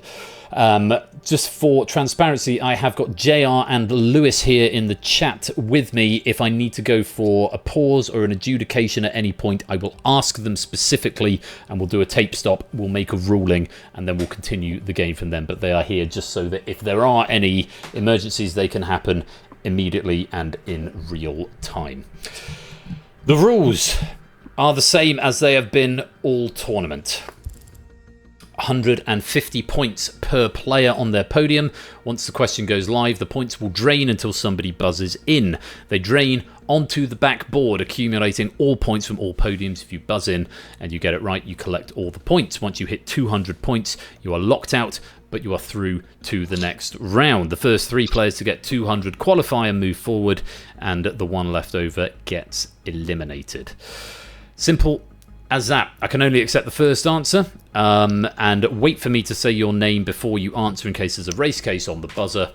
And if you buzz in and are incorrect or unduly hesitate, then you will be penalised 25% of whatever is currently on your podium, and it will be thrown out to the other players to answer as well.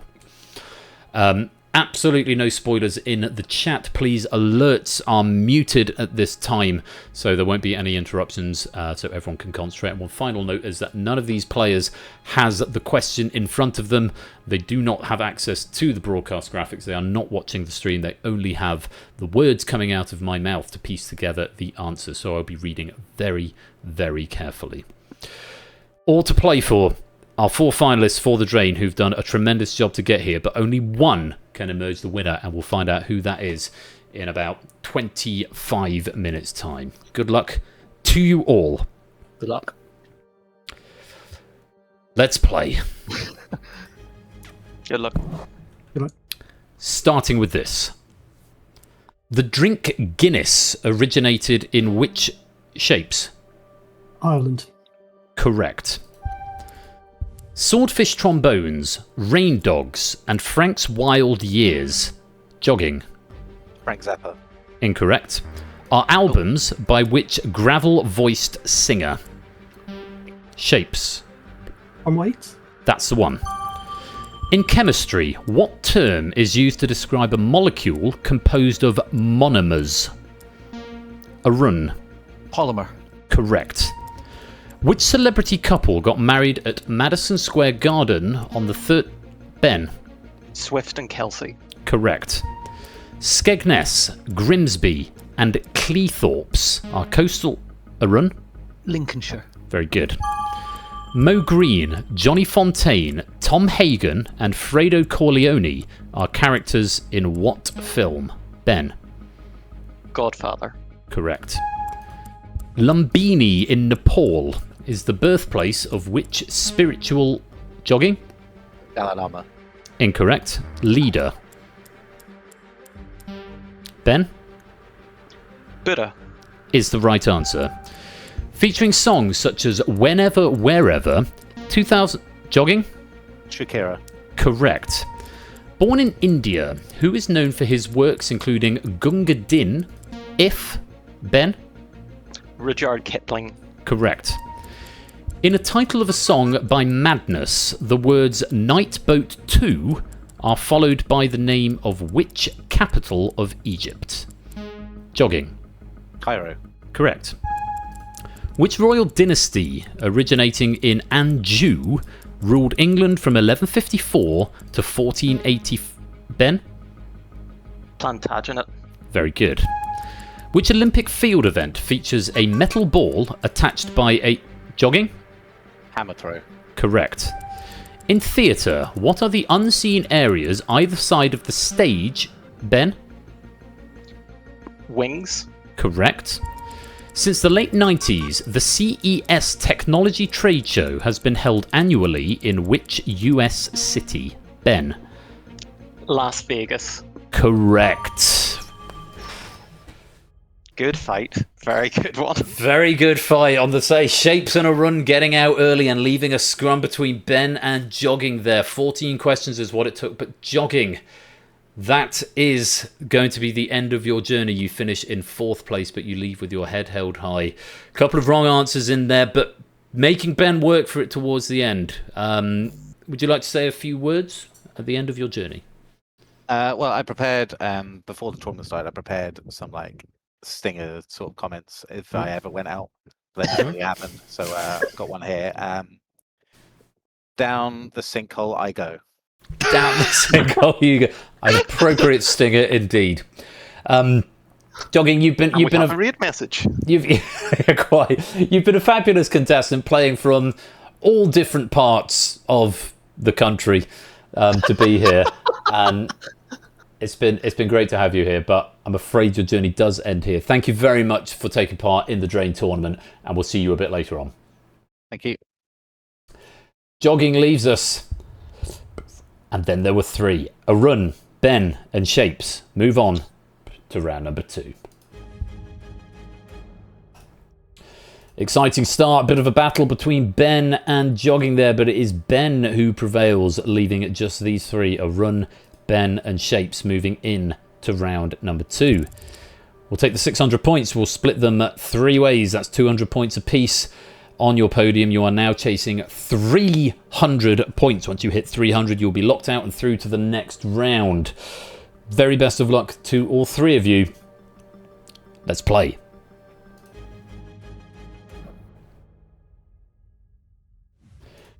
Philip and Frank have both been incorrectly stated as the first name of which TV detective played by Peter Falk?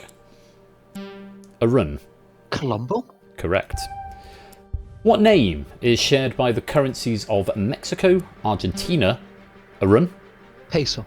Yes.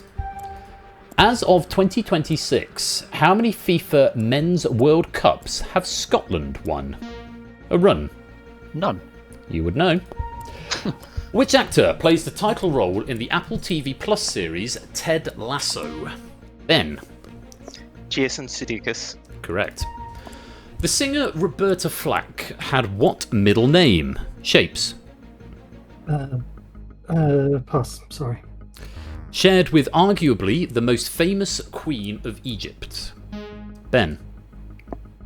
Cleopatra? That's the one. The plumbing trade gets its name from the Latin... Arun? Lead. Very good. What is the 4th letter in the word pastrami? Ben? I think it's a T. It is indeed a T. Ruling from 1928 to 1939, Zog the First. Arun? Albania. Very good. The Laughing Cavalier is painted by Arun? Franz Hals. Correct. Inky, Blinky, Pinky. Shapes? Pac-Man. Yes. The Q Arabica Grader certification is bestowed upon professional quality tasters. Shapes? Coffee. Yes. Who directed the 1996 movie Independence Day? Shapes? Michael Bay. Incorrect. Oh, time out. It's Roland Emmerich. Aside from the moon, what is the other celestial body directly... Ben? Is it the sun? It is the sun. Oh, nobody getting the Roland Emmerich question. Independence Day is the best film ever made by a human. And I've not seen it. oh, I might have offended you by saying that, but I've never I didn't have a seen chance it. to answer. And What is it? I definitely would have known that if you'd asked me. what even is this? It does mean... Sorry, I must stay in professional mode. Shapes. You are out of points and out of the game. A couple of wrong answers creeping in there, I think, cost you on that the penalty. I think a preemptive buzz and then not able to go cost you that penalty. And you did give it a bit of a fight, but unfortunately, Yeah, no further. Didn't have it ones go as I needed them to. It's the way the game goes. Would you like to say anything to your legions of fans that we've got cheering you on in the chat? If I've got legions of fans, they know this story. So they've sort of seen me in finals and get this far, but not sort of come out as the winner yet. So stick with me because we'll keep trying. We'll keep absolute. That's the spirit. Well, Shapes, I do hope you'll join us for a bit of front page fun a bit later on. But your drain journey does end here. Thank you very much for playing, and we'll see you later. Thank you. Shapes has to leave us, and then there were two from however many we had, 26, I think, sign up to do this tournament. We are down to the final two, and it comes down to Arun versus Ben. Well, very well done to both of you. Yeah, won't it just be fun? Won't it just be fun? And I can tell you that you are seed number 1 and seed number 3 from the tournament, from the league table, as it were. So, I mean, the statistics favour Arun finishing on top, but that came down to point difference. Ben has got the arsenal of questions that he's written, none of which are in this particular stack. I will, again, add... And I think I've got one more thing as well, because I think Arun probably remembers how the pre-tournament game, where we had a duel and how it finished up. Oh, what happened in the duel? Tell me more, because I think I missed that. What happened was I realised that I had to change my internet service provider. Ah. That's what happened. Have you since done that? Yeah. So we won't have any unexpected interruptions. Well, we might have unexpected interruptions. We won't have any expected interruptions. Well, Arun and Ben, you've both done magnificently to get to this point, but it really does all come down to this. 600 points. So stressed. Oh, man. You're fine. It's just me. It's just me. Just the three of us. If I wasn't hot, if I'm sweating, it's not even as hot here as it was earlier.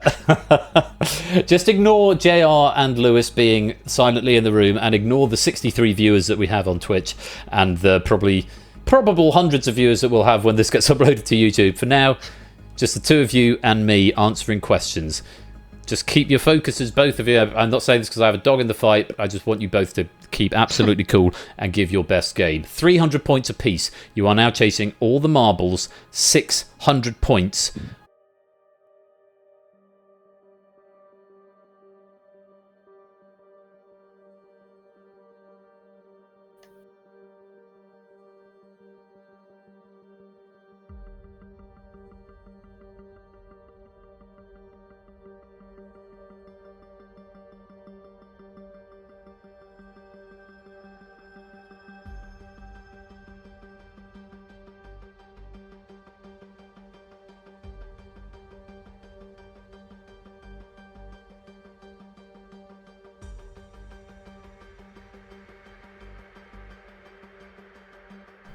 Thank you very much, everybody, for your patience there, just while we had a FIFA Enforced Hydration break. Connect to graphics, and we are going to be, in just a moment, when we connect, exactly where we left off. Thank you very much for everybody sticking around. We're right back where we were, and I'm not going to waste any more time because there's been enough tension spilt over this evening. Arun, Ben, you both still with us? Yeah. Lovely to have you Absolutely, here, I am. and the very best of luck to you both Cheers. in this, Good luck.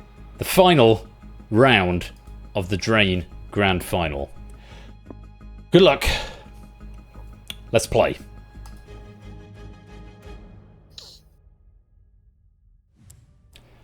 Which British actor and comedian plays the role of Jonathan Creek in the Arun?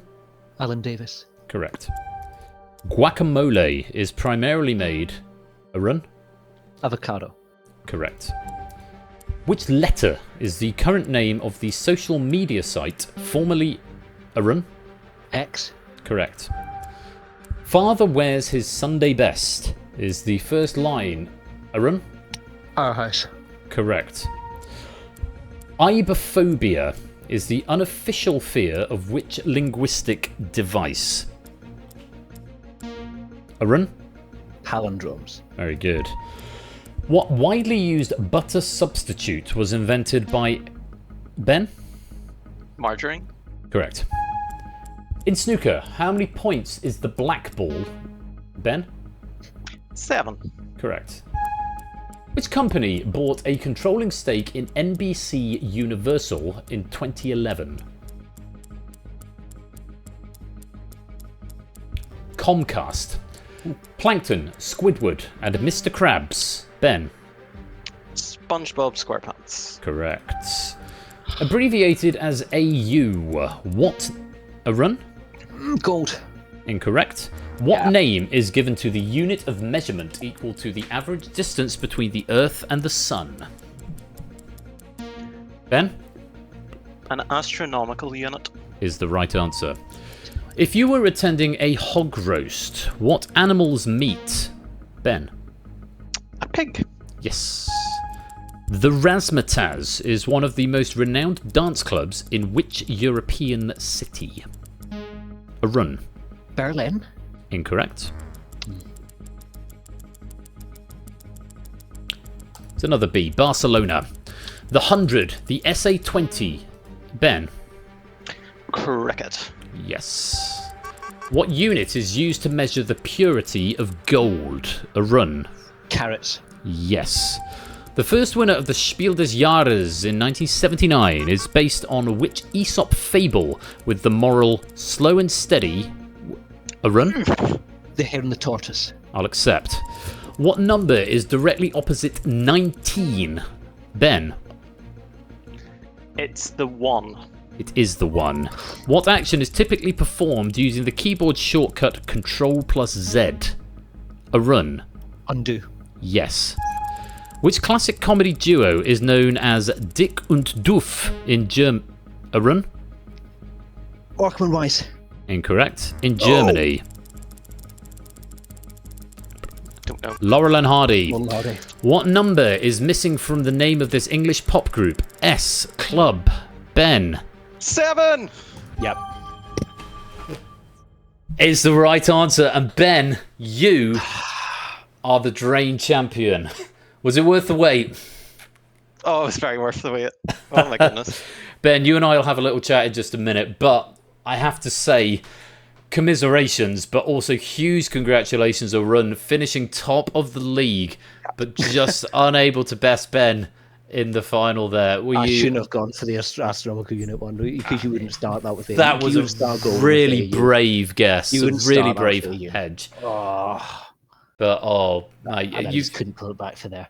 you have been terrific all the way through this tournament, and you have got a lot of adoring fans in the chat at the moment who are sending their best wishes your way and telling you what a great game you played. Have you had a nice time? Oh, it's been a wonderful time, yes. Fantastic. Well, look, Arun, as our runner-up, you are going to get a prize from the Persephone's Chair Foundation, thank you very much. which will be a £25 equivalent for Amazon, PayPal, or equivalent Steam, whatever it is. You know, £25 or something in that. It is our runner-up prize, but I hope it can go towards something nice. You should treat yourself because you've definitely earned it in this tournament. Thank you very much. Thank you. And very well played. Very well played. Aaron, you've been, awesome the whole way through. Very good fight there. Yeah, absolutely. Yeah. Well, I love to hear the sportsmanship. Arun, I'm going to dump you into the green room, and I'll be in touch to sort your prize. But thank you for taking part in this tournament, Thanks, and congratulations on second place. Cheerio. Take care.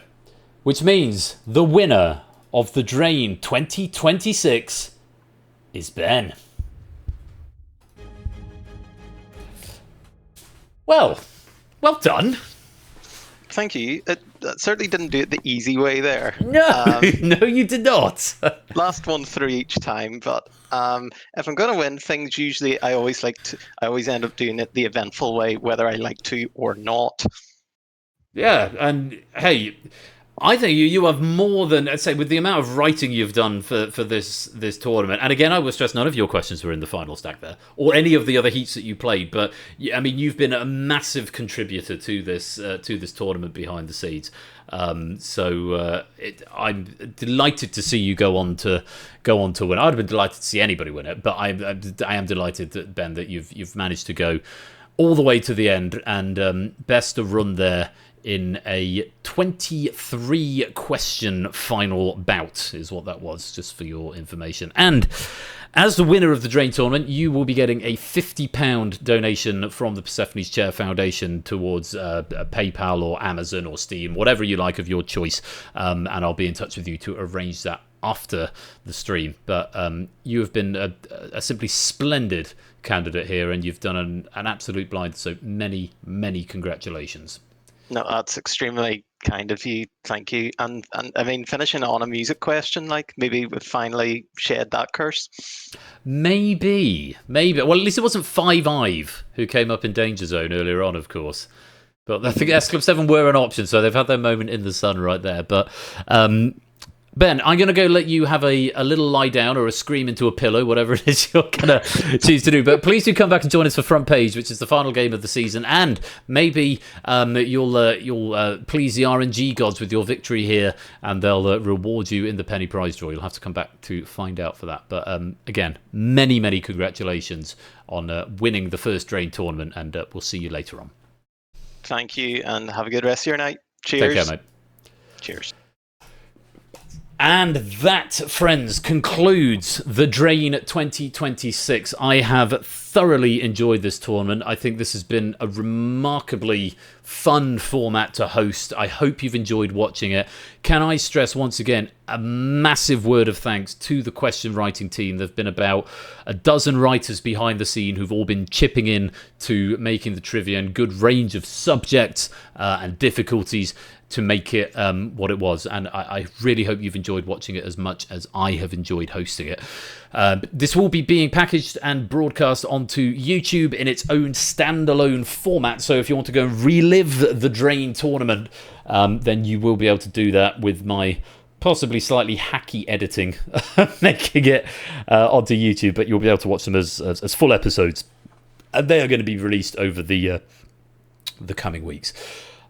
It's been huge fun, and it's I have to say it has been a lot of work. So I haven't written a single question. I know that's not true. I think I wrote about 3 questions for this. So I am indebted to the question writing team. There must have been very close to 800 questions, I think, has gone through this game, and I could not have done this on my own. So enormous thanks to all of them. They are all credited in the credits, everyone who contributed to this game. It's been remarkably good fun, and I really hope we get to do it all again. We are going to continue tonight's finale with Front Page. Let's see if you've been paying attention to the news over the last few weeks. But we're going to leave the Drain here for now, and hopefully pick it up again later on. Massive congratulations to Ben, and thank you again to all the question writers, and big thanks to all of the adjudicators and tournament wranglers behind the scene who've helped me come up with the rules. But it is Ben who takes the day home. I do hope you'll stick around this game night, as Game Night Season 22 finale continues, but very well done to Ben, our champion of the Drain 2026.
And of course, where I had a small little computer death thing, it means we can have the 3D Blast Saturn version again. Yay! What fun.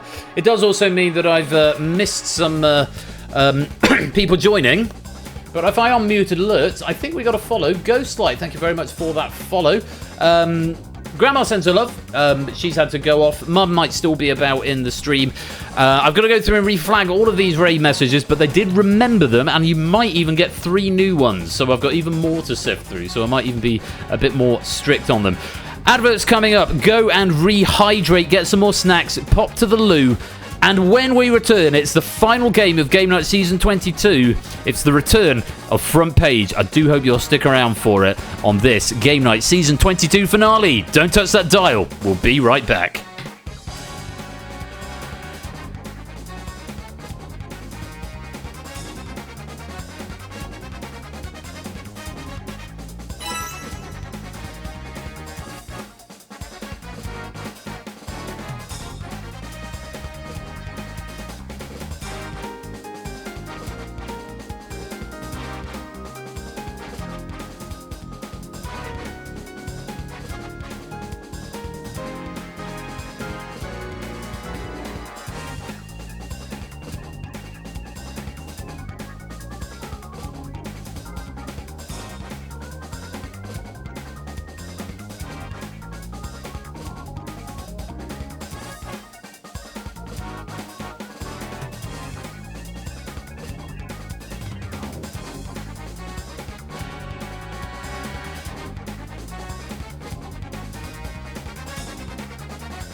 Welcome back to the third and final part of this evening's game night, the season 22 finale, where we're playing front page.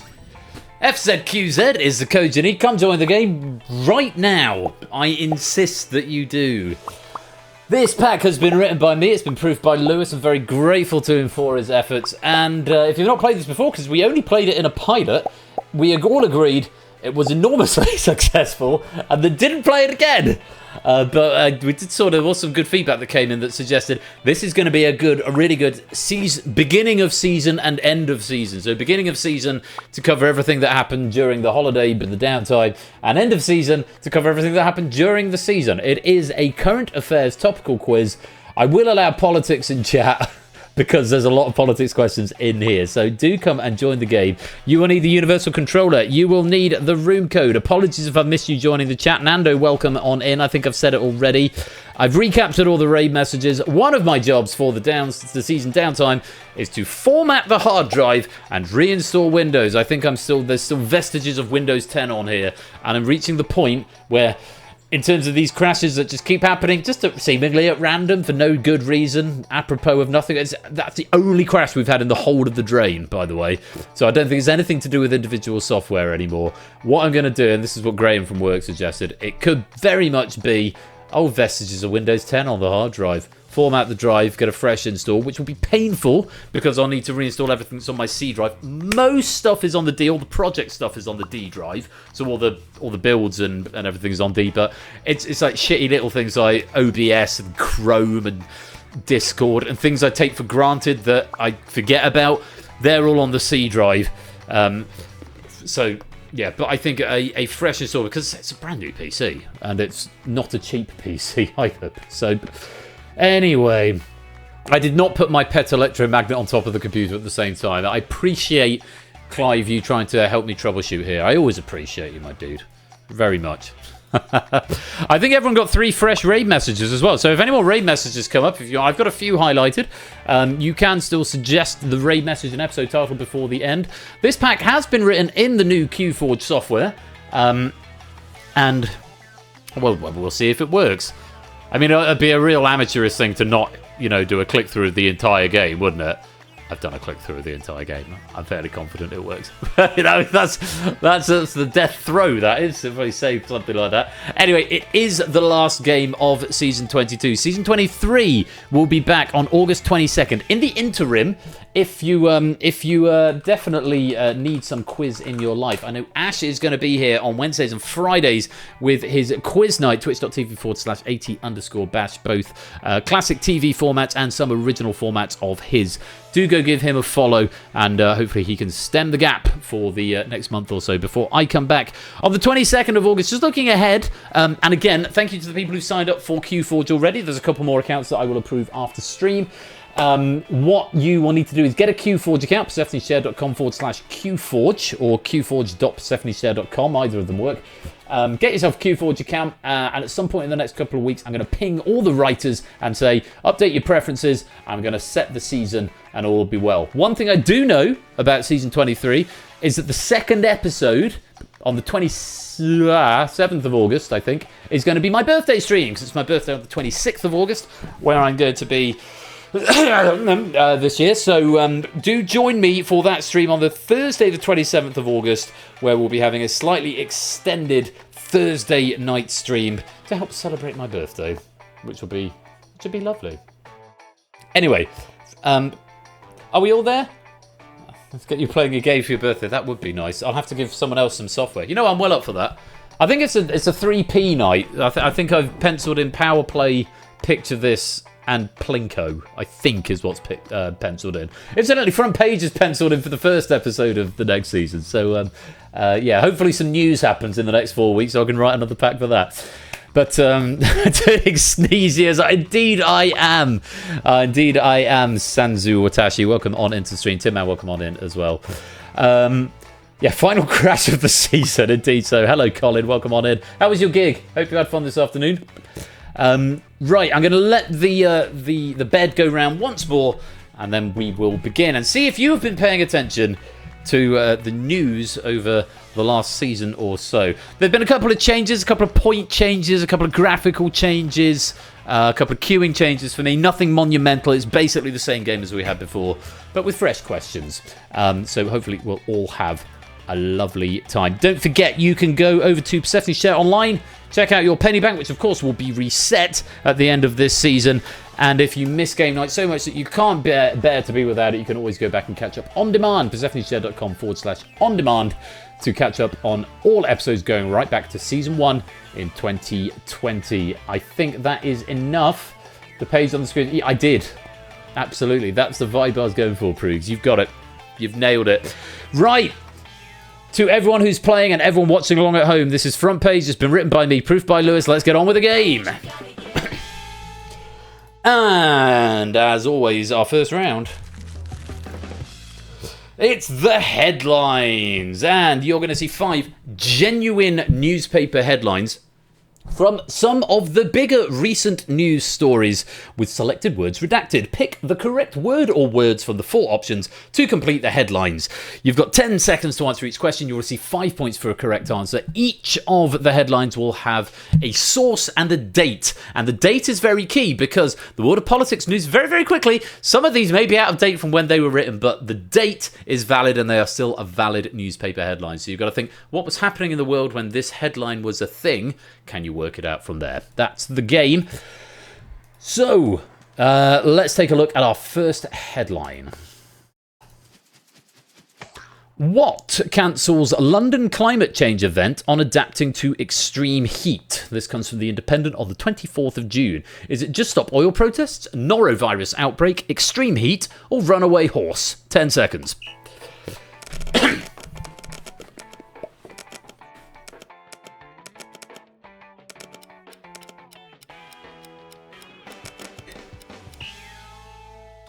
That's time. The correct answer.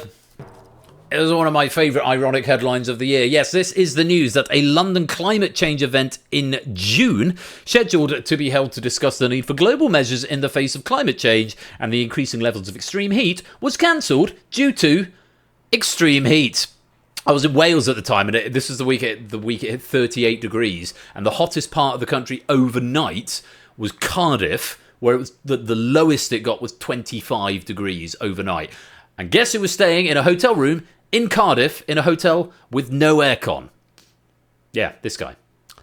It was unbelievable. It was really very, very warm indeed. Yeah, but the event was set to take place on Wednesday, the 24th of June at the Shaw Library at the London School of Economics as part of Climate Action Week, but it was cancelled after the Met Office issued a red weather warning for Greater London.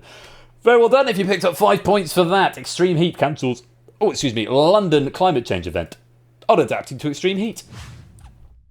Back into order, and let's take a look at headline number 2. Trump confirms he asked FIFA to review what? Balogun ban, offside decision, hydration breaks, or kickoff time? 10 seconds. And Jack, welcome to the stream. This is from BBC Sport on the 6th of July, 2026. And that's time. The correct answer. Most of us getting that Balogun ban. Yes, this is the news that FIFA continues to be the most corrupt organisation on the planet, as the decision to suspend Folarin Balogun's red card was upheld following intervention from Donald Trump. Balogun was set to miss his side's last 16 tie against Belgium after being shown a straight red card for a foul on Bosnia-Herzegovina defender Tarik Muramovic in the previous round. But FIFA made the shock decision to suspend the automatic one-match ban for 12 months, leading to widespread criticism, including from UEFA, Belgium, and England boss Thomas Tuchel. Game audio needs a boost. Sure, I can boost game audio. Absolutely. The beds are quite quiet generally, Dev, but I can certainly boost the system audio and see if that's any better for you in just a minute. Yeah, so it was fairly corrupt, and then it's like the end. I felt really awkward about this because I had the USA in a sweepstake to win the World Cup, so I sort of wanted them to win because I wanted the £50 worth of groceries from the grocers. But I also, I kind of don't now because it just feels corrupt now. Anyway, let's hopefully that volume is a bit better. That Balogun ban is the correct answer. Hopefully that sounds a bit more balanced. Jack, Tigo, Cola, Alexander, if you're here already, welcome again. Let's take a look at question number 3. Or headline number 3. Burnham cements Labour leadership with the backing of what? 349 MPs, Cabinet, Starmer, or Jess Phillips? 10 seconds.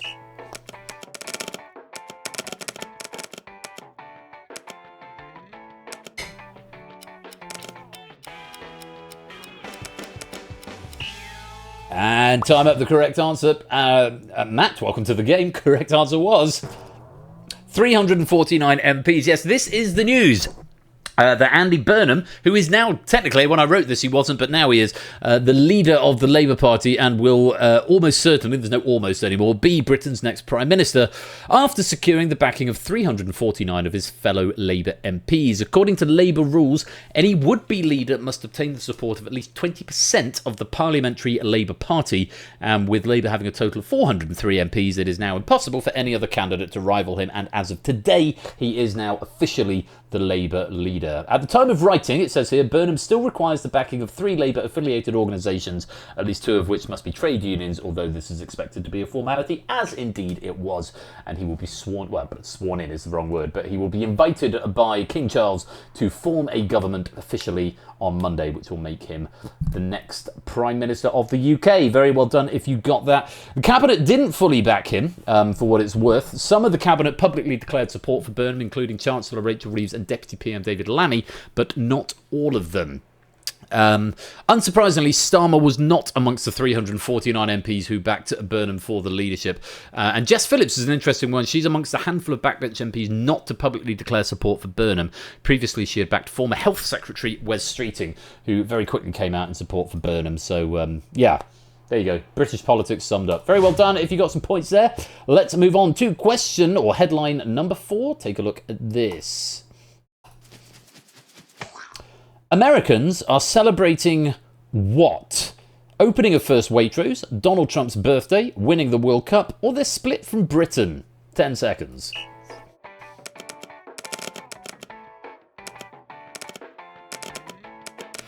Yes, it's coming from BBC News on the 2nd of July. And the correct answer is they're split from Britain. Yes, this is the news that the USA turned 250 years old this month, with many events being held to celebrate. Britain, conversely, marked the 4th of July milestone in some slightly different ways. The town of Lewes in East Sussex held a festival of democracy, a colourful parade inspired by the same values that drove the American Revolution. Waitrose, as of the time of writing, Waitrose operates exclusively as a British supermarket chain, so the Americans are not yet celebrating Waitrose, although I can't imagine their shock if a Waitrose did open in the States. Donald Trump, he recently had a birthday, his 80th, but it was much earlier in the summer on June the 14th. As far as I can tell, not many people were celebrating it, though he did try to piggyback on the 4th of July celebrations.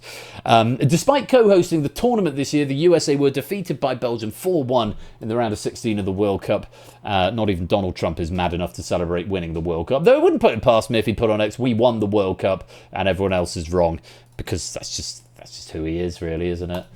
That's nice. One more question, one more headline for you. Take a look at this.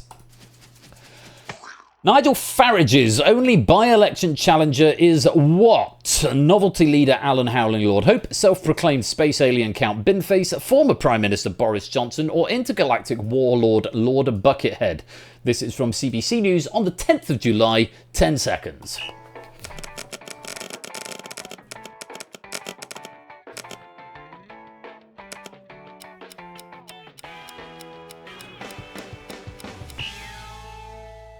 And that's time. The correct answer is self-proclaimed space alien Count Binface. Yes, this is the news that self-confessed man of the people and multi-millionaire Nigel Farage has called a by-election in his constituency of Clacton in order to avoid scrutiny about his recent £5 million, and there aren't enough inverted commas in the world, gift from a cryptocurrency billionaire. Farage has said the people of Clacton should decide his fate in relation to the gift. However, the rest of the major parties have refused to play his game and are not fielding any candidates to contest him, claiming it is a publicity stunt to grab the headlines. Novelty candidate Count Binface is contesting the election, and should he win, extremely unlikely but not impossible, it would objectively be the funniest thing to ever happen in the history of British politics. Marcini, welcome to the game. So Lord Buckethead is another novelty candidate who stood against various candidates, perhaps most notably Theresa May in the 2017 general election. Boris Johnson is blissfully, at least for now, staying away from mainstream politics. And a late update, Alan Howling Lord Hope is the leader of the Monster Raving Loony Party. At the time of writing, they were not fielding any candidates, but as of, I think, today, they are actually fielding 3, including Alan Howling Lord Hope. But as of the 10th of July, Count Binface was the only one who was contesting the seat against Farage, who I know is supposed to be pronounced Farage, but hell, I have a garage, and that rhymes. End of round 1. So we have got a lot of people or players getting 25 points there. ABB, Brig, Clive, Colin, Lexi, Nando, Dalton, Puzzle Dan, Ralph, Sam, Shapes, and Woollyback all getting 5 out of 5 there. Nicely done. I actually call it a garage, but Farage is just... Don't get me talking about politics. Oh, Christ, why are we playing this game? Brisbane, Jack, JR, Prugs, Sanzu Watashi, Stimpsons, Angle, Tigo, Vertigo, all with 20, CJ Conrad, Dev, Fetz, Greedo, Cola, Alexander, Natter, and Stillgo with 15, Ben, Matt, Pyro, Santa Marie with 10, Fun Quiz and Marcini yet to score, but we have still got plenty of quiz to go. Let's go on. I think we should go to round 2. Why not? Time now for the jigsaw of news. You'll see a board containing 9 news stories. This board will be followed by 5 pictures, each of which will be associated with one of the stories. Picture will gradually be revealed in a jigsaw grid. Pick the story that goes with the picture. You've got 30 seconds to answer each question. You'll receive between 10 and 3 points for a correct answer, depending how long you take. So the quicker you answer, the more points you get. But you only get 1 attempt, so make sure you are sure. Unlike in red herrings, once an answer has been used, it will be removed from your options, so you can't accidentally press it again. I've changed the code for this, and it is now directly pulling them down from the internet. It was working when I tested it, but if the pictures have been taken down from the internet, it won't anymore. Let's hope that everything is well. So let's take a look at our jigsaw options. Ryanair passenger almost sucked out of shattered window during flight. Portugal legend Cristiano Ronaldo confirms 2026 World Cup will be his last. New dinosaur species as long as cricket pitch discovered in Thailand.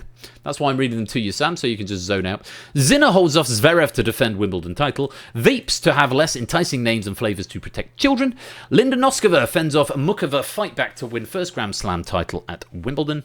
Norway return home to heroes welcome after World Cup exit. T-Rex could become most expensive fossil ever, but it's a problem for scientists. And EasyJet agrees to surprise takeover bid as rival US firm swoops in. Okay. Yeah, if everyone just wants to, shitpost in chat, that's fine as well. But or you could, just play the quiz, and while I'm reading them through, you could have a read of them. You make your own choices. It's end of season. We're trying to have fun. You don't need to be douchey about it in chat. Right, those are your options. Piece it together from the pieces of the puzzle that are going to be coming up in just a moment. Here is your first jigsaw. 30 seconds. Here it comes. Oh, good, it's working.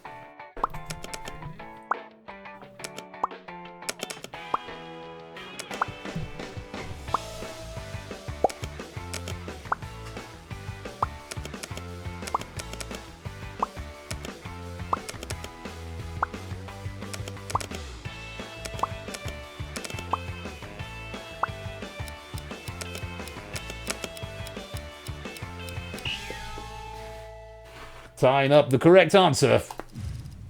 Ryanair passenger almost sucked out of shattered window during flight. Yeah, this is the news that a passenger on a Ryanair flight was reportedly sucked out of a window after it shattered in midair during a journey from Greece. The man was said to have been lifted out of his seat into the plane's slipstream and hung headfirst out of the window after an engine failure resulted in parts smashing the acrylic window, according to local reports. The passenger, reportedly a 61-year-old Serbian, was saved from being completely sucked out of the Boeing 737 because his wife held him by the legs. And that's the remains of the window there. Very well done if you got some points out of that. And there it goes. Right. Those are the remaining options. Let's take a look at our next puzzle. So it's not going to be the Ryanair one anymore, but here is your next jigsaw. 30 seconds. Time starts now.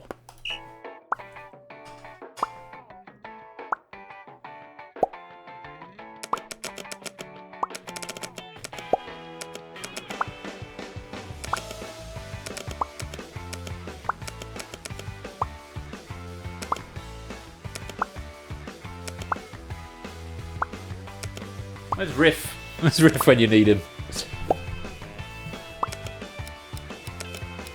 Is that Riff there?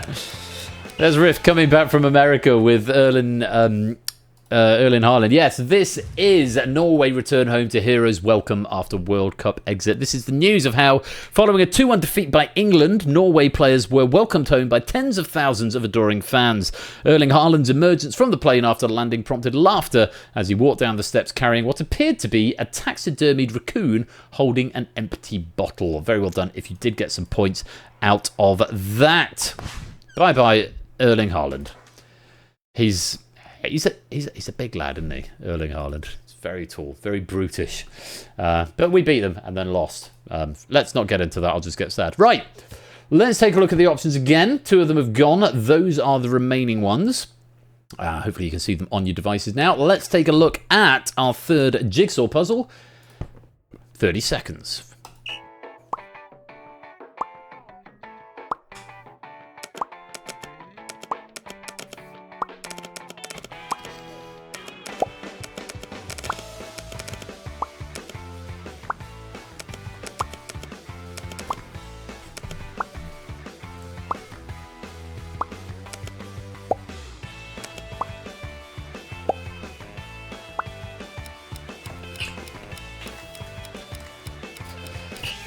What a specimen indeed. And the correct answer: new dinosaur species as long as cricket pitch discovered in Thailand.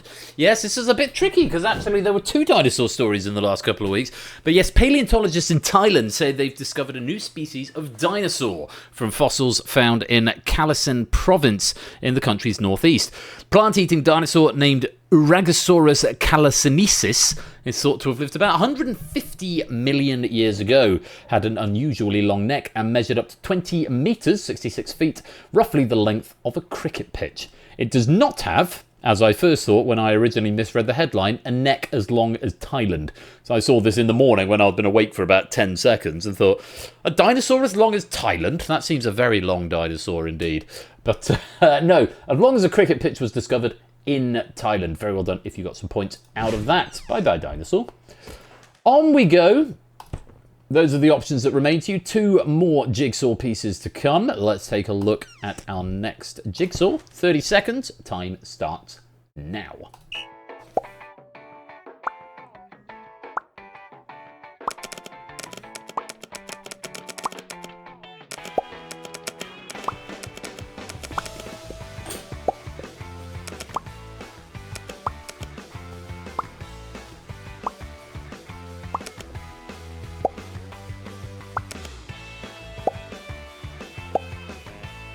Last couple of seconds. I think it's everyone. I think jogging may be AFK at this point.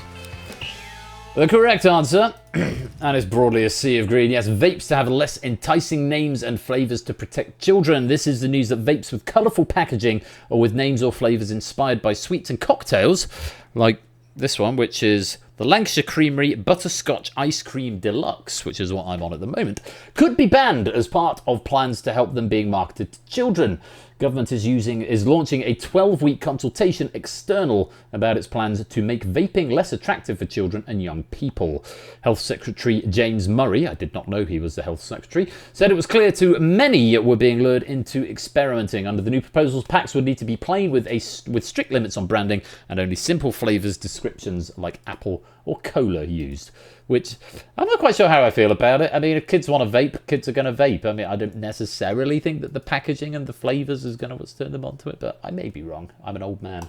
Well done if you got some points out of that. We've got one more for you. Those are the remaining options. Portugal legend Ronaldo, Sinner holds off Zverev, Linda Noskova fends off Mukova, T-Rex could become most expensive fossil, and EasyJet agrees to surprise takeover bid. Which fits with this picture?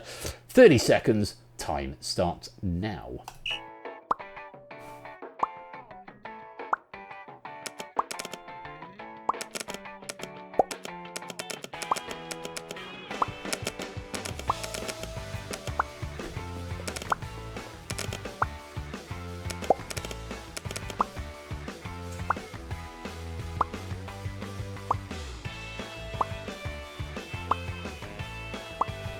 Last couple of seconds. And that's time up. The correct answer. A couple of people going early, just seeing a shield and thinking it's something Wimbledon and clicking the wrong one. Yes, this is the news of how in a stunning advert for both women's and Czech tennis, Linda Noskova managed to bounce back after failing to convert 5 championship points to win her maiden Grand Slam title. She was 5-2 and a set up in the second set, but her opponent, also Czech, Mukova, fought back to force a deciding set, which Noskova eventually won 6-3. I remember she was 5-2 in a set-up, and Anya said, I'm just popping to the shop. Do you want to come? And I said, I was going to watch the end of the tennis. It'll be over before you're back. And it lasted another hour and 20 minutes from then. It was a spectacularly good match. Obviously, Sinner and Zverev was the next day, which we also watched. But the all-Czech final was it was something to behold. So if you're not into tennis, I recommend you go check that out on iPlayer. Even if you're into tennis or if you're not into tennis. Well done to Linda Noskova, and well done if you got some points out of that. That is the end of round 2. Why ain't you got it yet? Brig, Lexi, you are tied at the top with 64. Ralph currently in second with 62, and Sam is in third with 61. We have still got much more quiz to go, though, as we move on to round 3. It's in review. Here's how this game works. You're going to see 3 posters for a recent film, TV show, album, video game, event, or other form of media, each with 6 potential options. 3 details will gradually be added to the poster. You'll get a review, you'll get a picture, and then you'll get some key information. In between the details being added, wrong answers will be removed. You've got 7 seconds at each phase of the question to decide whether or not to answer, and you'll receive between 10 and 2 points for a correct answer, depending how many pieces of information you require. Worth bearing in mind, you may only attempt the question once, so choose when to play wisely. Okay? And I will leave the picture up for just a couple of seconds just in case you've got latency and you want a chance to look at it because the picture comes in the middle. One change to this round, I'm going to show you the key information before removing 2 options. So it's going to go 6 options with a review, then 4 options with a review, then 4 options with a review and a picture, then 4 options with review, picture and key clue, and then the last 2 options come away, leaving 2 options at the end. I think that is probably the best way to do it, but we will find out. Hopefully that makes sense. If not, basically you get 1 guess. You can guess at any point. The more clues you need, the fewer points. It's like data leak, but you only get 1 guess. So that's the thing to bear in mind. Let's load our first question. Image loaded. That's good. Question will display on next queue. Oh, so it does. So your options are Toy Story 5, The Odyssey, Scary Movie, Disclosure Day, The End of Oak Street, and Evil Dead Burn. Okay, these are all major summer 2026 movie releases, with at least one that isn't out as of the time of writing. So you might be able to discount that if you know what it is, but I thought I'll throw that out there. A film that isn't out yet. Oh, Sam's just told everyone. That's very good of you, Sam, to tell everyone it's not going to be The End of Oak Street. So that's very kind of you. Let's take a look at the review and 7 seconds to decide if you want to play. A really good popcorn Friday night multiplex pleasing film, and the performances are terrific. 7 seconds if you want to guess here.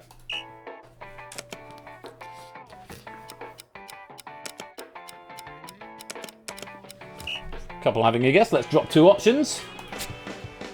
It is not Toy Story 5. It is not Evil Dead Burn. 7 seconds if you want to guess now.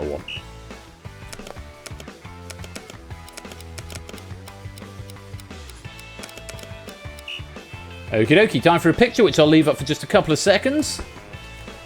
There is the picture from the aforementioned film. 7 seconds if you want to attempt it now.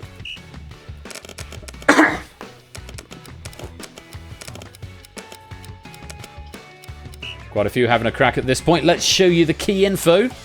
Steven Spielberg's spiritual successor to Close Encounters of the Third Kind.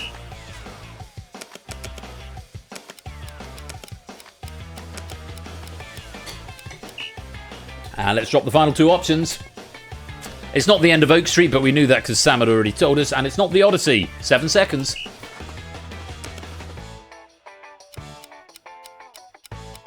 Is it Disclosure Day or is it Scary Movie? I mean, it could be either, but in reality, it's Disclosure Day. Yeah, I really enjoyed this film, not going to lie. But yes, all major summer 2026 movie releases. I listened to Mark Kermode's review of The Odyssey on the way to and from the park run this morning. He's got broadly good things to say about it. Haven't yet seen it. Christopher Nolan's The Odyssey. But yes, this is the Steven Spielberg film Disclosure Day, starring Emily Blunt, Colin Firth, and a lot of other quite a lot of British actors in this film as well. And very well done if you did manage to pick up some points from that. Bad luck if you went early.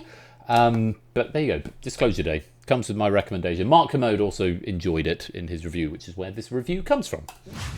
Onwards, Lexi into the lead with 70, Sam with a very nice 69, and Ralph in third with 68. Let's load our next question.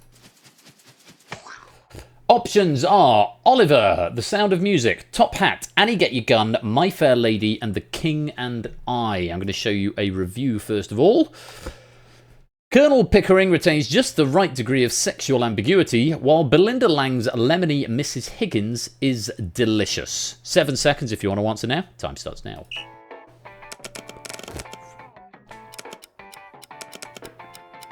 Okay, got a few going in early here. Let's drop two options. It's not Oliver, it's not The King and I. 7 seconds.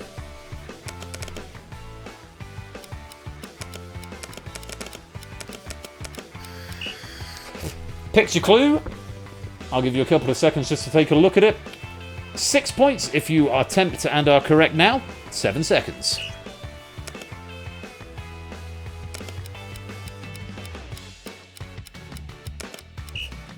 And a cryptic clue. Written by Lerner and Lowe and featuring the songs I Could Have Danced All Night and Wouldn't It Be Lovely? 7 seconds.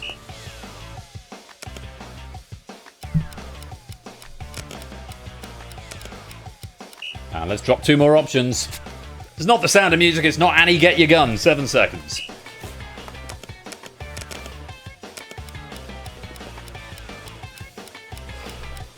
What could it possibly be? The correct answer is My Fair Lady. These are all stage musicals. Specifically, stage musicals have been I didn't tell you this before, these have all been at the Chichester Festival Theatre, and My Fair Lady is Chichester Festival Theatre's Summer 2026 show. And fun fact about writing this was the last bit that was written for this quiz, because press night was on Wednesday. Wednesday this week is gone, so I genuinely didn't have any reviews, because I'm not seeing it. I'm seeing it next week sometime, or possibly the week after. But yeah, press night was a couple of nights ago. Got very good reviews. This one comes from the Telegraph, I think.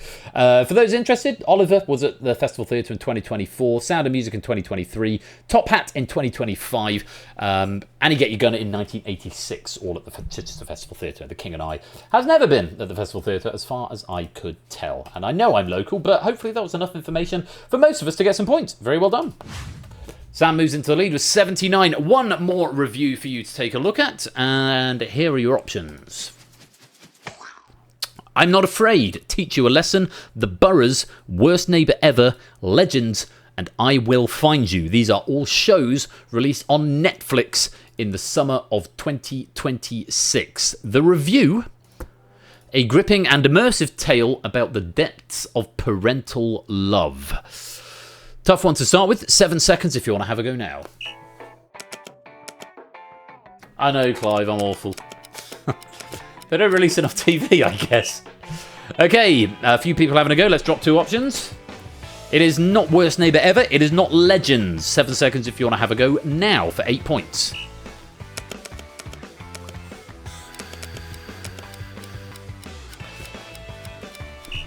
Okay, let's have a look at a picture.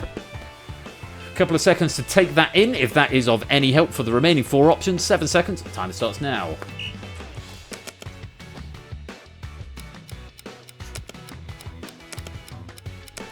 Okay, a few more having a go there. Key information.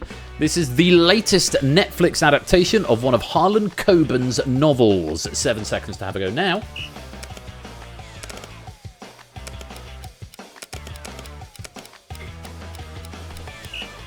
And let's drop 2 more options. It is not Teach You a Lesson. It is not The Boroughs. 7 seconds to pick between 2. I'm Not Afraid or I Will Find You.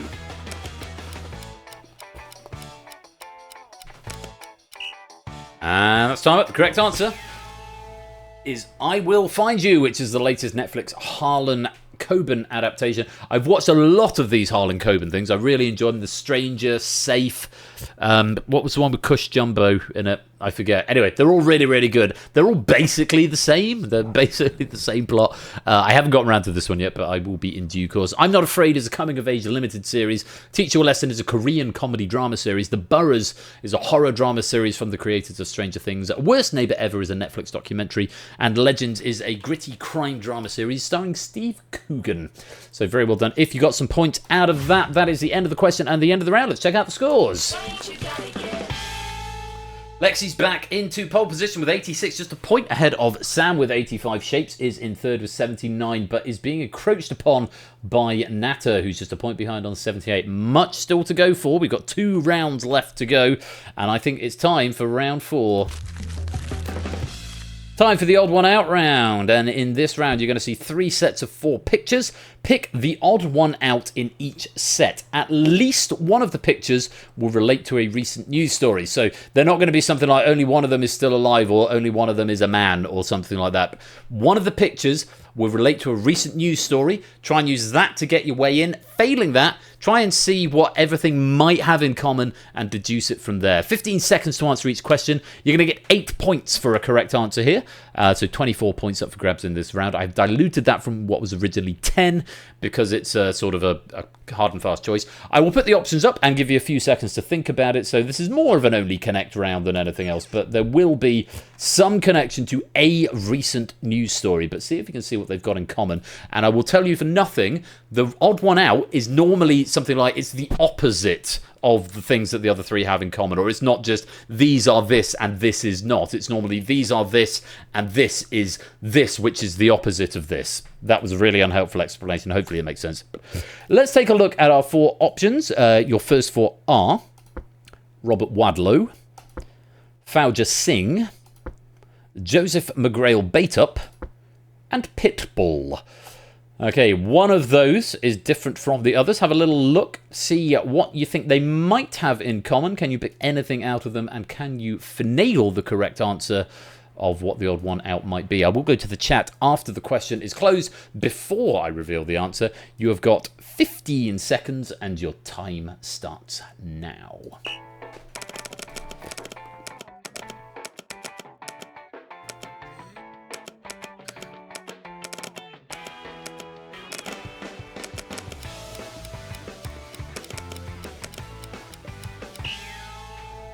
Okay, before I reveal the answer, anybody want to hazard a guess? There aren't a huge number of right answers in the chat.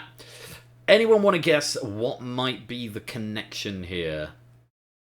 Proogs, you are bang on. Ball catch you in the right ballpark now. Yes, it is world records, but which one is the odd one out? You're right about world records. The correct answer is Fauja Singh, because yes, they've all set official Guinness World Records except Fauja Singh, who's had his many record attempts rejected by Guinness because he was unable to prove his age. So yeah, long distance runner Fauja Singh beat a number of world records, including being the oldest person to complete a marathon in multiple age brackets. But sadly, none of these times ratified as records due to him being unable to verify his age, since birth certificates were not standard issue in India when he was born. He died in 2025 in a hit and run incident, aged 114. A great inspiration. Wonderful, wonderful man. Yeah, OC adjacent is what this is. Robert Wadlow was probably the biggest clue in there. To this day, Wadlow holds the Guinness World Record for being the tallest human ever. When he died on June 27th, 1940, aged just 22, he was 2.72 meters tall. For those who are in old money, that's 8 foot 11.1 inches. He was tall. So those are the old. Both of the bottom two have been in the headlines recently. So Pitbull is one you may have come across at a BST Hyde Park show last weekend. Pitbull and his legions of fans set an official Guinness World Record for the largest gathering of people wearing bald caps, some 22,141 in total. Pitbull said it was a blessing and an honour, which is nice. The one that actually gave me the info for the question was Joseph McGrail Baitup. 58-year-old Australian native McGrail Baitup beat Annalisa Flanagan's previous record at shouting the loudest a human can shout. The previous record was Annalisa Flanagan shouting the word quiet at 121.7 decibels in 1994. Joseph McGrail Baitup shouted the word now at 122.4 decibels on the 2nd of May this year. So he is the loudest man on the planet. So yes, the connection is they've all set official Guinness World Records, except Fauja Singh, who's had his many record attempts rejected by Guinness because he was unable to prove his age. Well done if you got some points out of that. Let's reorder the board and see why my operator is buzzing at me more raid messages by the looks of it. Another question for you, and your four are Michael Jackson, Salvador Dali, Angelka Josipovic, and Donald Trump. What have they potentially got in common, and which one is the odd one out? You've got 15 seconds to make up your mind. Michael Jackson, Salvador Dali, Angelka Josipovic, or Donald Trump. 15 seconds. Time starts now.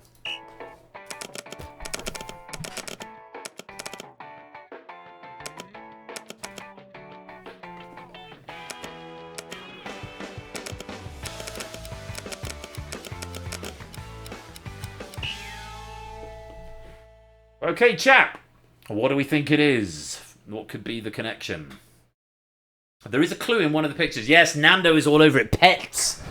Pets is the answer. There's only one not appeared in the Epstein files. I'm not going to comment any further. That's too political for my taste. Trump is pointing at Dali's moustache. He absolutely is. The correct answer is actually Donald Trump. Because they've all kept unusual animals domestically, except for Donald Trump, who is the first US president in nearly 200 years not to keep a pet at the White House. I mean, I've got that in my notes, Clive. I said a shred of human decency isn't the only thing Donald Trump doesn't have. He's also the first US president since James K. Polk not to keep any animals in the White House during his time in office. He's got Melania, I suppose, is what I've written here. Thank you. You've beaten me to my punchline, Clive, so thank you for that.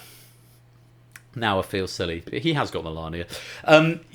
Michael Jackson had a number of unusual pets, most notably amongst them being Bubbles the chimpanzee, who now lives at the Center for Great Apes in Wauhula, Florida, just southwest of Orlando.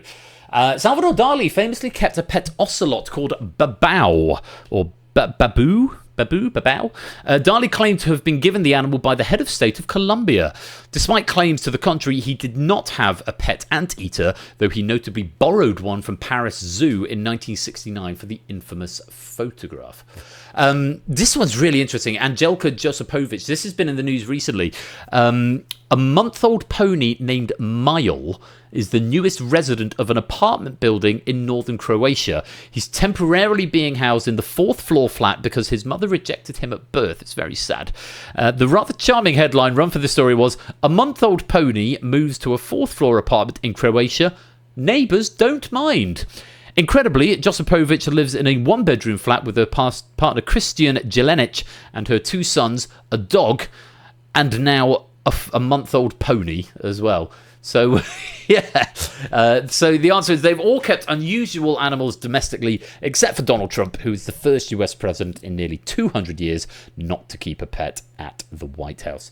Very well done if you got some points out of that. Sam sauntering into a very strong lead with 101 points. We've got one more odd one out for you. And your 4 are a trio of grannies, Joaquin Phoenix, Nora the cat, and Theresa May. And one of the best photos ever of Theresa May. What have they got in common? Which one is the odd one out? You've got 15 seconds to make up your minds, and your time starts now.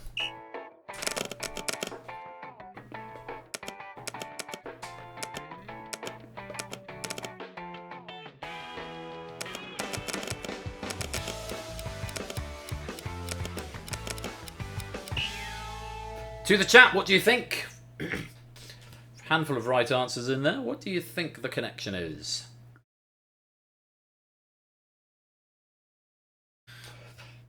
Dancing. Natter, you bang on. Yes, it's all to do with dancing. And the correct answer, one of these is not under a field of wheat. The right answer is actually Nora the cat. They've all performed famous dances except Nora the cat, who went viral after a piano improvisation went viral in 2007. I've used the word viral twice in one sentence, and I'm covered in shame. So Nora the cat, she gained prominence after a YouTube video of her playing the piano went viral in 2007. Times of London, in its online edition, characterised her music as being something halfway between Philip Glass and free jazz. In 2009, recorded footage of Nora was included in Concerto, a piece by Lithuanian composer Mindaugas Pietaitis. First performance of the piece and the Klaipėda Chamber Orchestra was widely broadcast on the internet. The trio of grannies, Deb Nichols, Jackie Fellows and Sue Hawkins, also known as Hilda, Letty and May, have racked up millions of views online for their outrageous dances to unexpected songs. Joaquin Phoenix, and one of his most famous roles was that of Arthur Fleck, aka Joker, who famously danced down a set of stairs in the 2019 movie. And Theresa May famously danced onto the stage to ABBA's Dancing Queen at the 2018 Tory Party conference in a self-deprecatory reference to her recent trip to Africa. They have all performed famous dances except Nora the cat, who went viral after a piano performance. Well done if you got some points out of that. That is the end of the round. Let's check out the scores.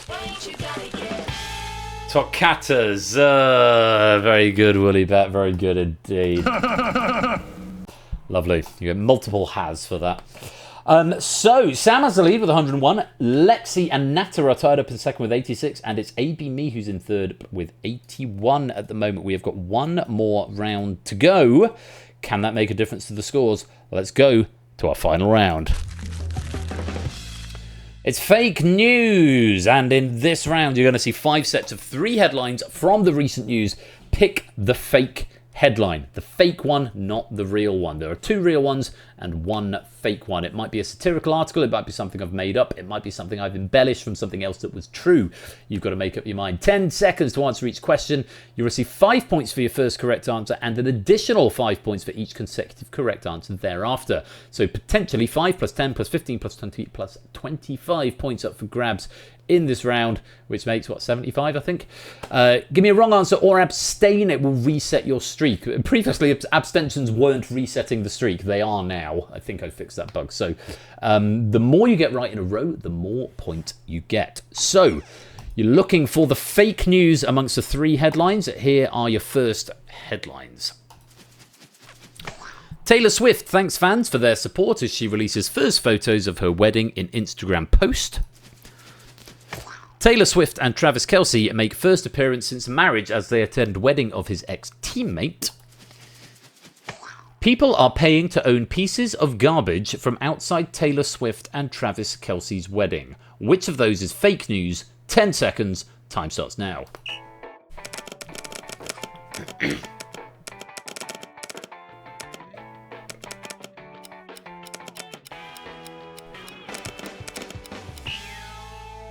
And that's your time up. Correct answer. The fake news was the top one. There's 3 Taylor Swift stories. Only one is fake news. The fake news there, accurate as of the time of writing, Taylor has not yet released any photos from her wedding, and her agent says she will do so on her own timeline. Travis and Taylor did attend the wedding of Kelce's ex-teammate Juju Smith-Schuster and Laura Crook in California just days after their mini-moon in Montana. This is the unbelievable one. People paying to own pieces of garbage from outside Taylor Swift and Travis Kelce's wedding. Justin Gignac, an artist who runs New York City Garbage, which makes art pieces out of litter found around the city, has already sold out of the 50 New York City pocket garbage not invited edition pieces, which included scraps from around the wedding, including cigarette butts, water bottle caps, caution tape, pieces of a rainbow fan, straws, utensils, an ovulation test kit, a ring pop, and one left AirPod. That is a genuine story. Unbelievably. Very well done if you got some points. So, you're onto the accumulator if you got that one right. You'll get 10 points for this one. Let's take a look at our next headlines. Kash Patel calls for public's help using computer. Do not put phones in the fridge, warns repair shop. Hospital first to use AI for spotting infections. Which one of those is fake news? 10 seconds. Time starts now.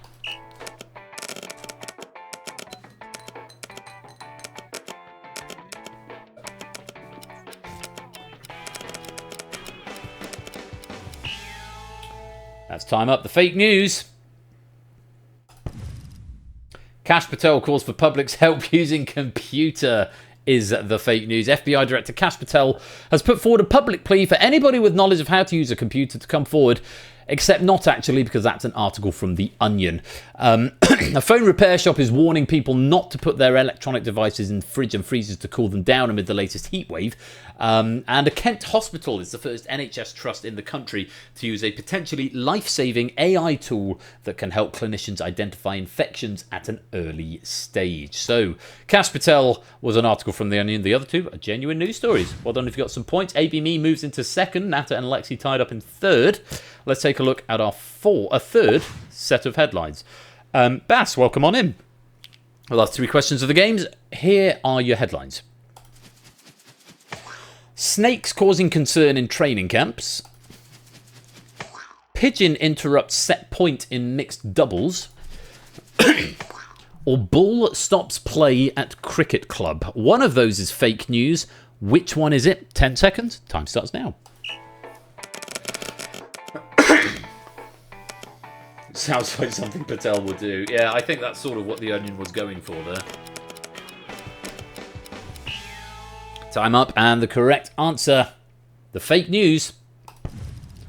Pigeon interrupts set point in mixed doubles was fake news. Snakes causing concern in training camps. Yet German, Swiss and Norwegian footballers have expressed concerns over venomous snakes that have been spotted near their base camps in Winston-Salem ahead of this year's World Cup. I mean, this is the other one, the bull stops play at cricket club, is a very quintessentially British headline. An escaped bull prevents cricket club from carrying on a match and refuses to leave even when the farmers and the police arrive, was a genuine story.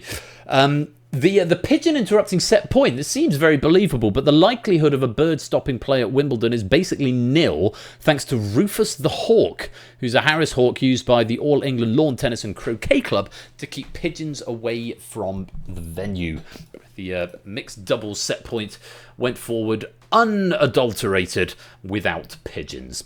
Very well done if you got some points out of that. A couple of people picking up 10 for consecutive ones there. Very well done. Let's reorder the board and go to our penultimate question of the season. Yeah, something Hawkeye joke at this point. Which of these is fake news? Bomb disposal play delayed by real unexploded bomb. Texan lawmakers to debate legalizing bazookas. Or Ontario police do not bring grenades to police stations.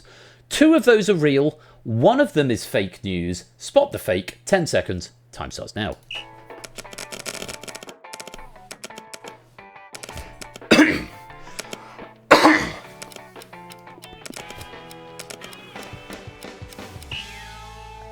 Time. Two genuinely explosive stories and one that I made up in the fake news. It was Texans in the middle. I'm going to go through the real ones first. Police in Ontario are reminding residents not to bring explosives to police stations after an unexploded World War II grenade was turned in at an Ottawa station, which is very charming. The bomb disposal play delayed by real unexploded bomb. This is marvellous. A film about bomb disposal crews working in Coventry during the 1940 Blitz on the city was delayed after the discovery of a real bomb dropped on the city during that World War II raid. The fake news is the one most of you thought was fake, but probably not for the reason you think, because unbelievably, bazookas are already legal in Texas. I looked this up. They're classed as a destructive weapon or a destructive object. So lawmakers are not debating it because it's already legal. You can legally own and carry and fire a bazooka in Texas. That was mine. A lot of people already assuming the bazooka is already good and legal in Texas. So yeah, there's no debate needed. That's... yeah. Sam's into the lead with Sam's still in the lead with 121. Lexi's into second with 106. We've got a tie in second. AB, me and Ben both with 96. And one more question. America. Let's take a look at our potential headlines. And we're going to finish on the lighter side of things. Options are... Dolphin returns man's wedding ring 7 years after he lost it. Gracie the giraffe is found in fat and happy condition after 2 weeks missing. Dogs tie the knot at perfect wedding ceremony. One of those is fake news. One of them is fake news. Two of them are genuine stories from the last few weeks. Which one is fake? 10 seconds. Time starts now.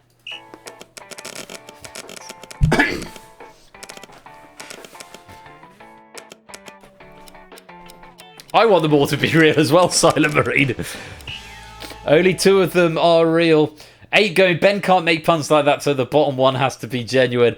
I am fully on board with it. I am not good enough at making puns like that. The fake news was the top one. Dolphin returns man's wedding ring 7 years after he lost it. Yeah, so 2 golden retrievers, this is relatively local to me, from East Sussex, have found forever love after meeting on the school run. Oh, for God's sake, it's nauseating, isn't it? This is from the article. Puppyhood sweethearts Maeve and Oakley tied the knot at a wedding ceremony in Berwick on Tuesday. This is, I think, last month. It raised money for the charity Dogs Trust, though, so that's nice.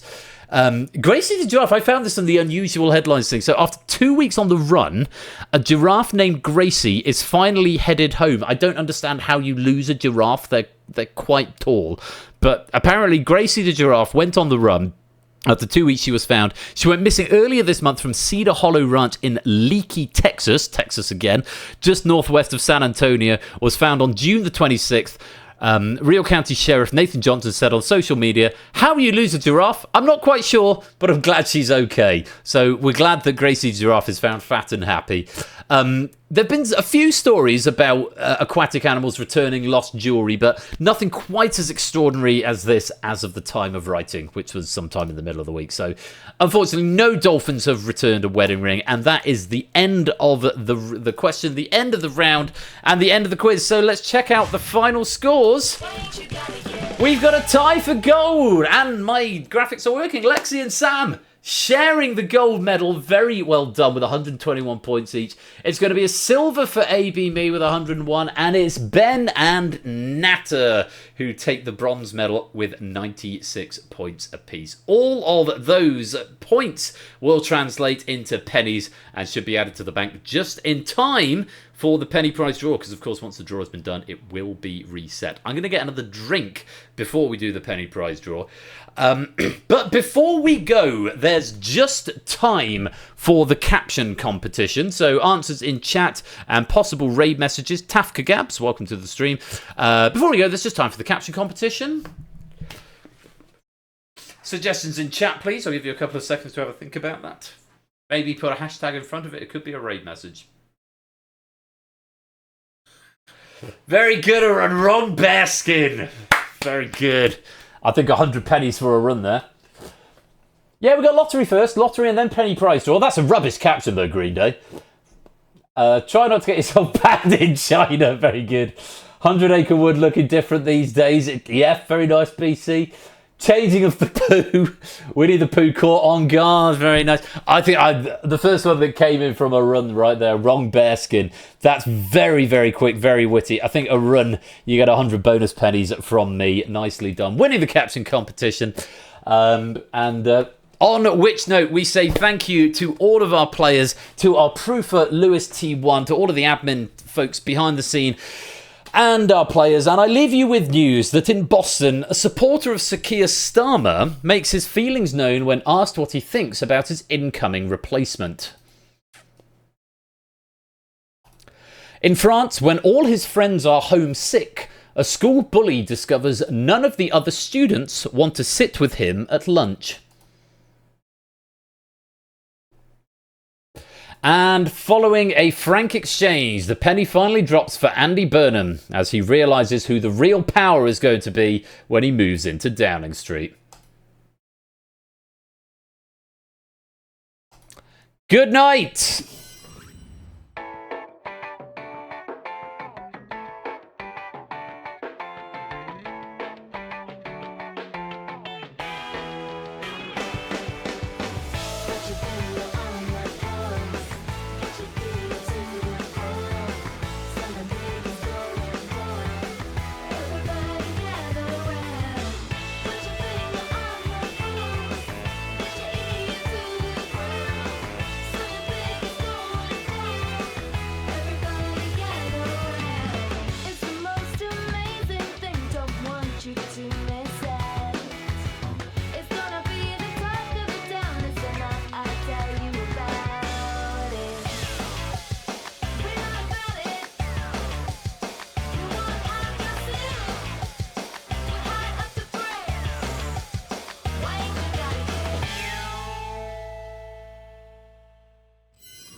Okay, gang, go charge your glasses. I'm going to put some music on because I need to get my drink on as well. Oh, that's very loud. We can turn the system volume right back down again now. Right, any feedback? Chuck it in the Discord and suggestions or bug reports. I need to boost the music, apparently, because I had to boost the master system there. Any feedback, like adding canned laughter to it, Clive? Put it in the suggestions channel of the Discord so that I'll get round to it. Canned laughter is on the docket for that because, yes, it's a slightly surreal thing, putting the captions with no laughter. I'll pipe in some laughter and all will be well. But I hope you enjoyed my quipping humour. Congratulations to our winners in that game of front page. We have got the lottery coming up in about 3 minutes' time, just enough time for me to go get a drink, and then we are going to have the penny prize draw to wrap this season up. So go stretch your legs very, very quickly. Lottery and the last chance to win some pennies this season coming up soon. Just before I do that, Matt the Sprat is cashing in his micro pennies, hoping for a lottery success. Let's see if we get a pre-lottery for you, Matt. 1786, that's pretty good going. A reminder, you need 10,000 pennies to be eligible for the penny prize draw, and the lottery could be your last chance to win them. So, don't touch that dial. We'll be right back.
It's Saturday night. We are live from the Game Night Control Center, and it is time for the final lottery draw of Season 22.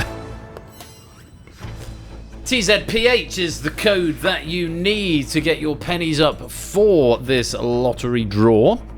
And I need to defocus the logs. I need to pick my numbers manually for 8, 15, 16, 23, 42. Push execute. Lucky dip for the rest.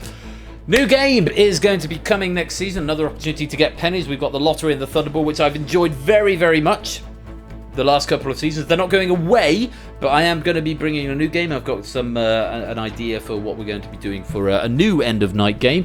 Look forward to reading back on the suggestions that have come in for front page there. I recognise it's still a relatively new game. Probably could still do with a couple more tweaks. Discord is right there. This is the last stream for the season. When I return, I will return on August 22nd, Saturday the 22nd of August. I'm going to be sort of off the grid until then a little bit. I'll still be around in the Discord. I might do a dev stream here and there, but I wouldn't necessarily bank on it because, say, I'm away with family, I'm away on holiday, and just taking a bit of a break from the world of quiz in my extracurricular life. Probably not from in my day job, although I am having a few days off work as well over the next few weeks. So, yeah, I've had a wonderful season. I hope you've enjoyed it as well. Can I take this opportunity to tell you about a message from our sponsor, G. Isons? But it was Saturday night. I guess that makes it all right, and you say, what have I got to lose? And, honey, I say, Little Red Corvette. If that's a reference to something, 601 JAM. I'm not sure what it is, but I appreciate the 100 bits all the same, G. Isons. Thank you very much. Yeah, I've had a wonderful season. It's been great fun. Can I take this opportunity to say a massive thank you to all of the question writers who've contributed to the trivia this season. Big special props to everyone who's contributed to the Drain tournament, which has been a really wonderful thing to have. I really missed doing tournaments, and it's been a long time since we've had one, and I think that's been a great one. I will give it a listen, G. Isons. I certainly will. Oh, by Prince. So Price. I don't know them. Big thanks to all of the proofing team behind the scenes as well, to all the admins and the moderators behind the scenes, and to all of you for tuning in, week out, to this little pocket of the internet for a little bit of quiz.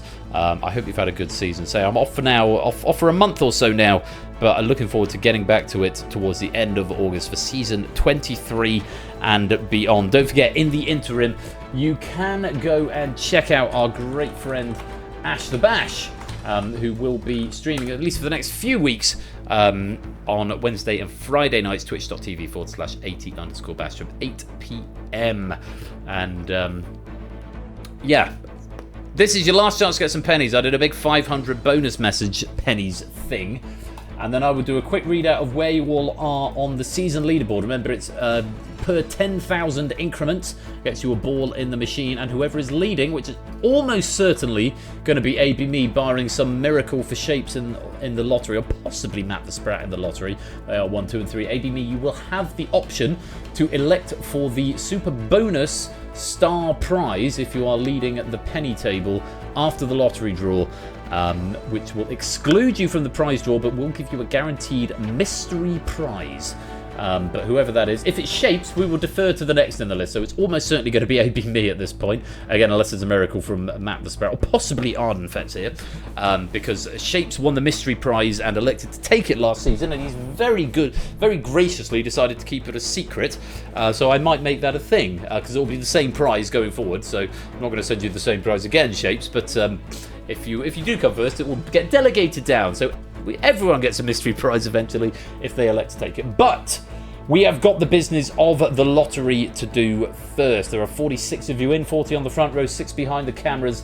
Let's see if we can make this a finale that you will remember with a big windfall of cash. Let's start the machine.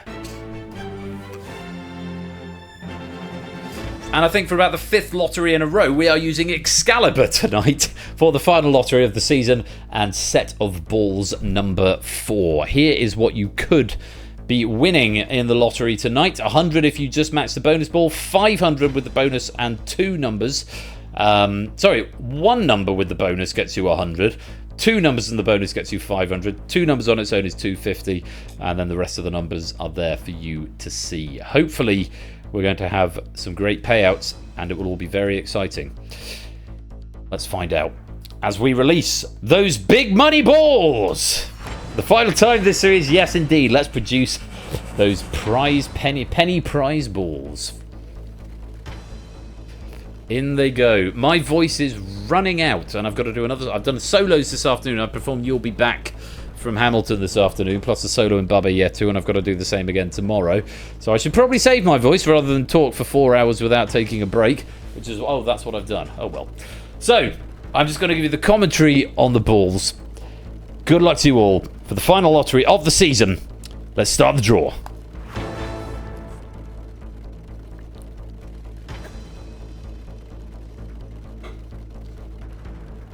First out tonight is a misfire. Good start, Excalibur. We've got a yellow one though this time. It's number 45. Fifth appearance in the main lottery draw. Last appeared Saturday the 23rd of May.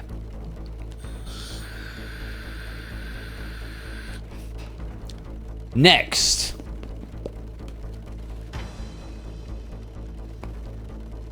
Another yellow one. Number 43. Third appearance in the main lottery draw. Last appeared Saturday the 16th of May.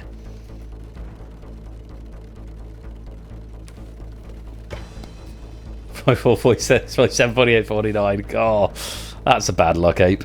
Third ball. It's a blue one. Number 11. Second appearance in the main lottery draw. Last saw it Saturday the 2nd of May. I have 145 so far. Which isn't ideal. Fourth ball. Another yellow. There's your 46, Ape. 10th appearance in the main lottery draw. Last appeared Saturday, the 11th of July. Too little, too late, is it? I've got 45 and 46 on one line, and that is literally it. But I suppose I get something. Fifth ball. It's a green one, number 38. 9th appearance in the main lottery draw. Last appeared Saturday, the 11th of July. And 3 on the line is good, Proogs. One final one from the main line. It's a pink one. Number 25. 8th appearance in the main lottery draw. Last appeared Saturday, the 6th of June. Just the bonus ball to go to complete the final lottery draw of Season 22. Excalibur goes orange. Let's take a look. We've got another yellow one. The bonus tonight. It's number 41. 6th appearance in the main lottery draw. Last appeared Saturday, the 11th of July. And let's have those numbers again in ascending numerical order. Your winning line tonight is number 11. Number 25. Number 38. Number 43. Number 45. And number 46. The bonus is 41. Let's take a look. I got 350 pennies over 2 lines thanks to the bonus.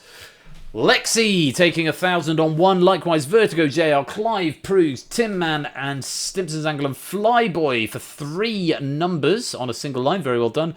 Ralph, Fetz, and G. Eisens, 2 numbers with the bonus, taking 500 pennies each. Very well done. Those are the big winners on a single line. Let's look at the big overall winners tonight. Have we done much damage? Not really. Clive, 1,500 over 3. Stimpson, 1,500 over 3. Proogs, 1,450 over 4. Lexi, 1,350 over 3. Likewise, Flyboy. Ralph, 1,350 over 5. Tin Man, 1,250 over 2. JR, 1,100 over 2. G. Eisens, 1,100 over 4. Ape, 1,100 over 5. And Vertigo, 1,000 over 1. Those are the 4-figure payouts. It's a little bit of an anticlimax for the final lottery draw of the season, but I am going to give you this opportunity to check your penny bank. I've refreshed the penny bank if you want to check it. It's not live on the website, but it will be live in the chat. Woollyback wants some cash. He's not going to take any risks. He's going to take the straight 1,000. That has been awarded to you, Woollyback. If you want to do a final lottery or cash in 1,000, now is the time to do so. AB Me. Has it paid out the lotteries? Yes, penny data written to drive. AB Me, you are on 73,000. So at this point, Vertigo wants cash as well. I'm gonna give you another few minutes before I confirm you are the season leader. 1,000 for Vertigo. There we go. Let's refresh if it didn't already. Anyone else wanted to claim any more before I switch off the redemption?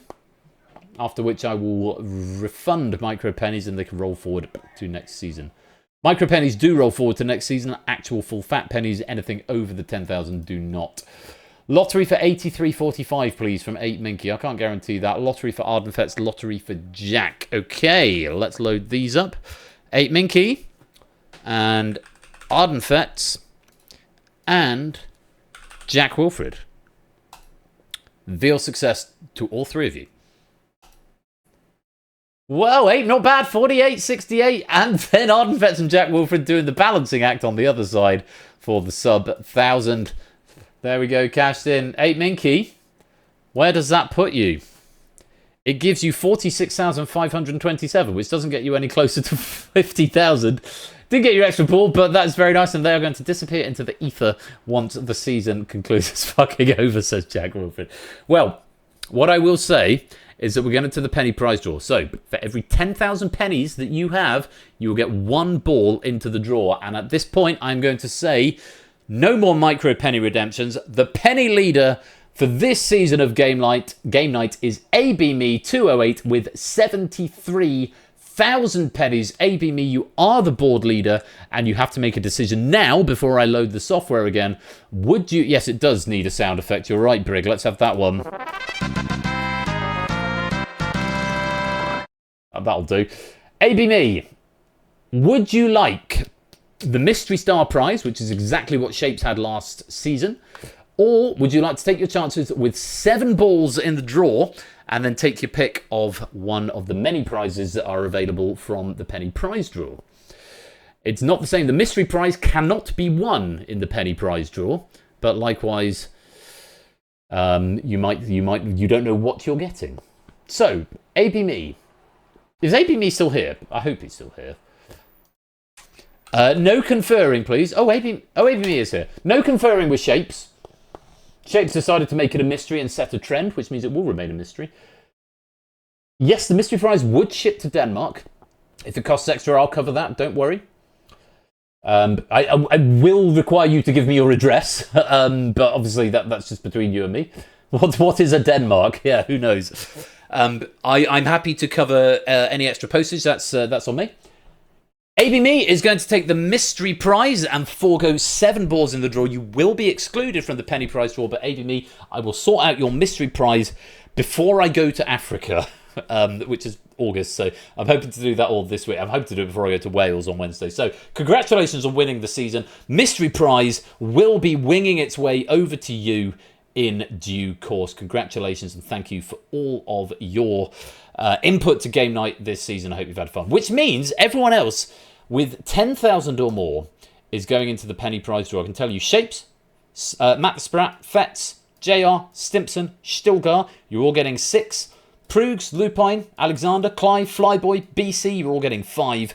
Samster, Nando, Oni, Shadowmane, 8, Natter. I'll finish off these ones. Natter, Green Day, Conrad, Lexi, SJ, and Vertigo, and Woollyback, you're all getting 4. Everyone else, you're going to have to figure it out for yourself by typing !pennies. How it works for the penny prize draw, I'm going to pick 10 names out of the machine. The more balls you have in the machine, the more chance you have of winning. But nothing is guaranteed. Nothing is guaranteed. If your name is drawn out, the rest of the balls of yours in the machine will be destroyed, so you can only win 1 prize, and then you'll get a choice of whatever you like from my selection box, which will be the same as last time. It'll either be, I think it's basically a £15 equivalent thing, so there'll be £15 of Steam, £15 PayPal, £15 Amazon, £15 QWERTY, Steam... what have I said? PayPal, Discord Nitro, and a Twitch sub of your choice. There's a number of things, but basically it's about 15 quid that you'll win.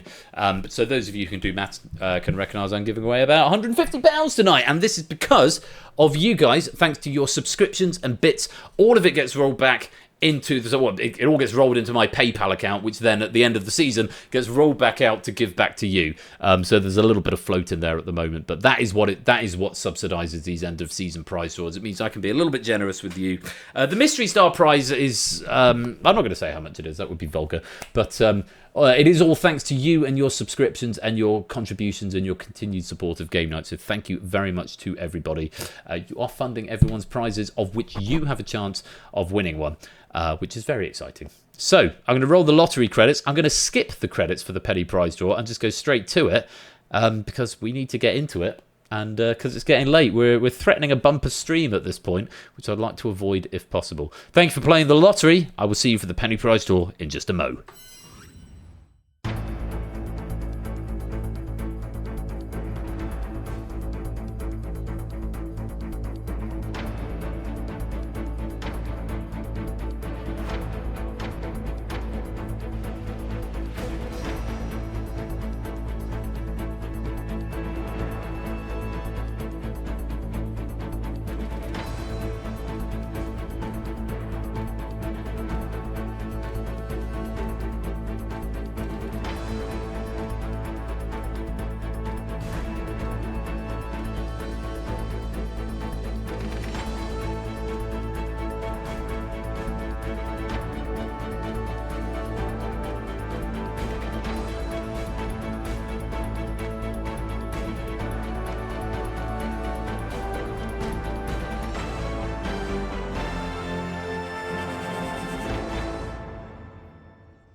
Okay, I forgot to click skip credits.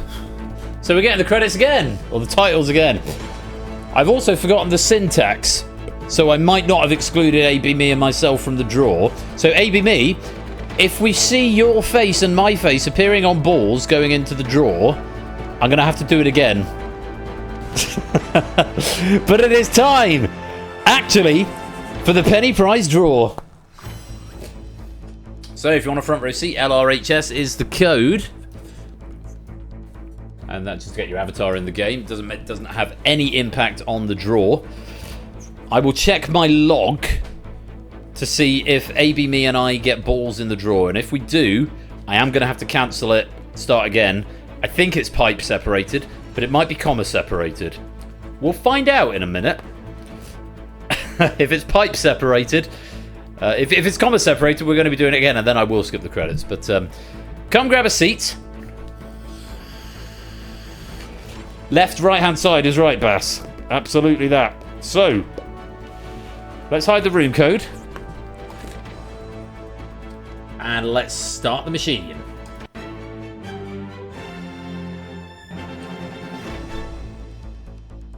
Right. It looks like...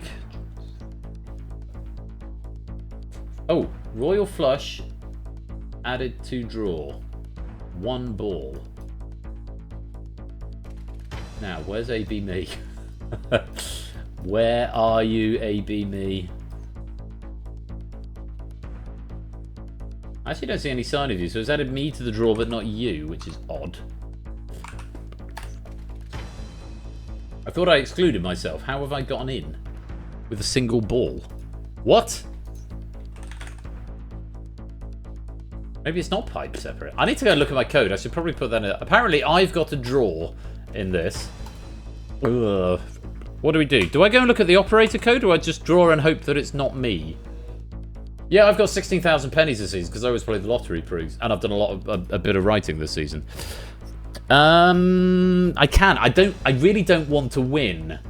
I want to give it back to you, and I don't just want to say I'll give it to charity. So, what is the fact it's not added AB me?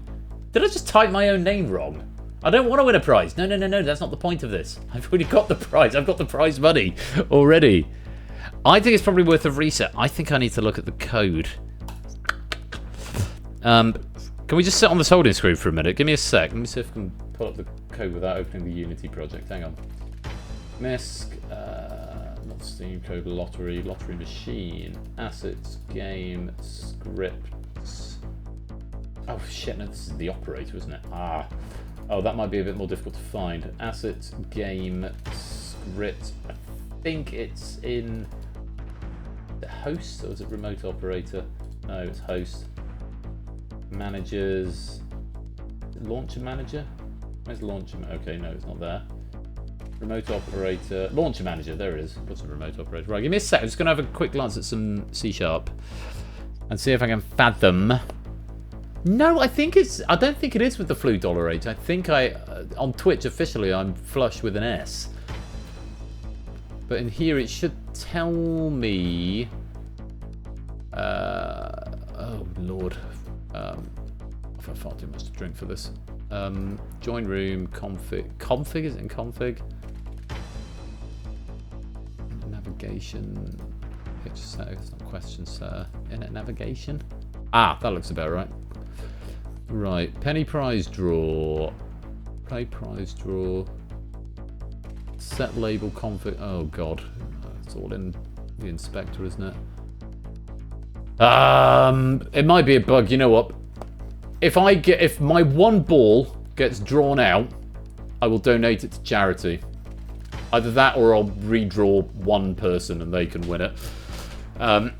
AB Me's haven't added in, so I don't quite know what's going on with that. I need to look at that code and put something in my prompt box. But I can tell you, 173 balls have been added to the draw, and all you need is one ball for a chance to win. Good luck to you all. If my name is drawn out, and I hope you can appreciate that was not my plan to be in the draw. I did add my name to the exclusion list. It's obviously bad programming. If my name gets drawn out, I'll donate £15 to charity. Good. Let's release those penny prize balls.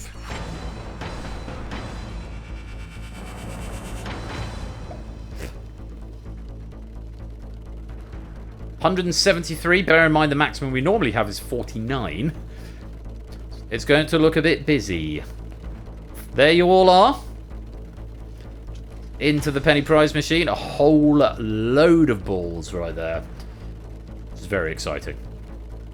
There's still more to come. My god, there we go. In you go. It's a bit chocker in there, but you are all in there. A multitude of colours. You've got avatars on the balls. Oh, it won't crash, Green Day. Well, as he says with confidence. No, this is fine. I mean, I've stress tested it up to 250 and it's sort of fine. Anything beyond that and it gets a bit, the shuffling doesn't get quite as well. But I wish you all the very best of luck. Let's start the draw.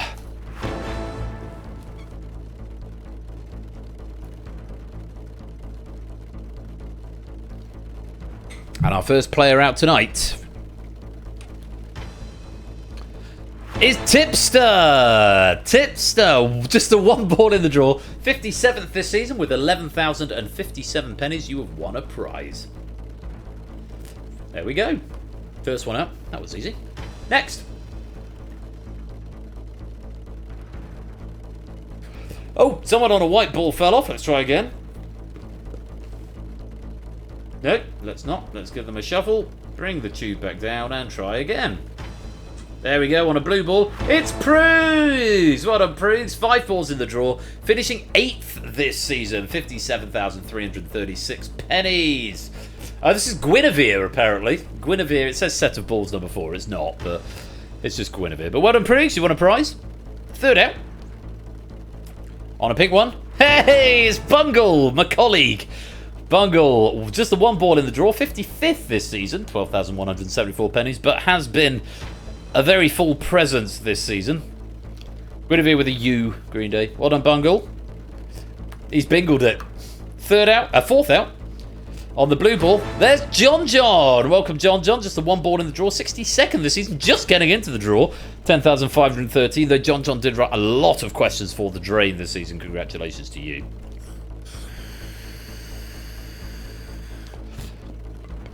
And next, on the pink ball, there's Flyboy. 5 balls in the draw, 12th this season.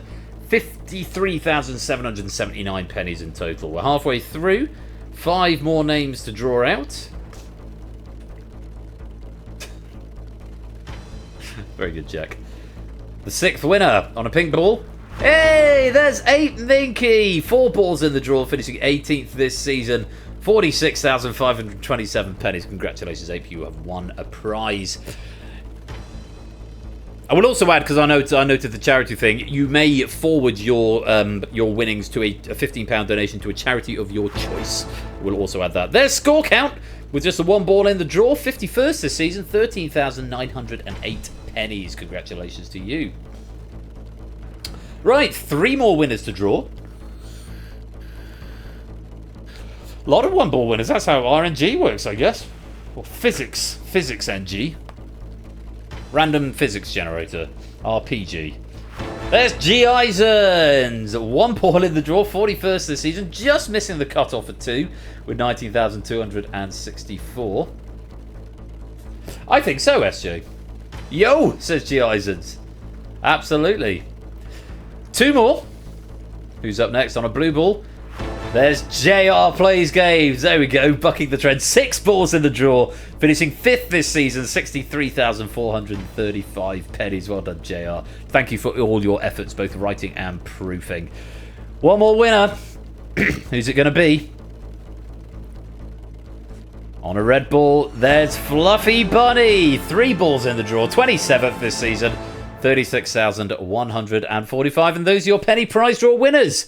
Once again, in the order in which they were drawn, your penny prize draw winners for season 22 are Tipster, Proogs, Bungle, John, Flyboy, 8 Minky, Score Count, G. Eisens, JR, and Fluffy Bunny. Congratulations, you have all won a prize courtesy of the Persephone's Chair Foundation. And what's this? What? Oh, no, yeah. Don't say it, Jack. It feels like nothing good can come of saying it. Congratulations to all of our winners, and thank you all very much for your support of Game Night over the last season, and to everyone else. If you didn't get a prize tonight, commiserations, but I'm hoping you had a lot of fun with the quiz.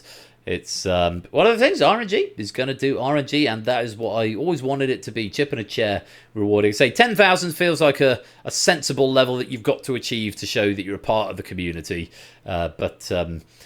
Yeah, then 10,000 per ball. I like the system. I don't want to hear suggestions about changing it. We heard them last season. I'm quite happy with how it is. Congratulations to our winners, and thank you for a marvellous season. Those pennies will reset 2-0 ahead of the next season. I might push the penny bank so it's live so you can see what you finished on this season, and then I'll reset it in a couple of weeks. But those are our winners, and that's about it. I've got to pick a raid message, and there's quite a lot of them, and then a raid target. Who have we got? Spud still chatting, GDQ's up, Dowsey's doing some GTA, Hands on Buzzers are doing stuff. What Hands on Buzzers doing? Hands on Buzzers, if you want some more quiz, they're starting in about 4 minutes. That seems like a sensible raid target. So let's go pass this on to Hands on Buzzers if they allow. I'm going to check they allow raid messages now, because at one point they didn't. Hands on Buzzers. Yep, we can. We're going to cancel that raid. We're not going just yet, but I'm just checking that they can. Message from our sponsor, Fluffy Bunny. Many thanks for the stream and for the season, Ben.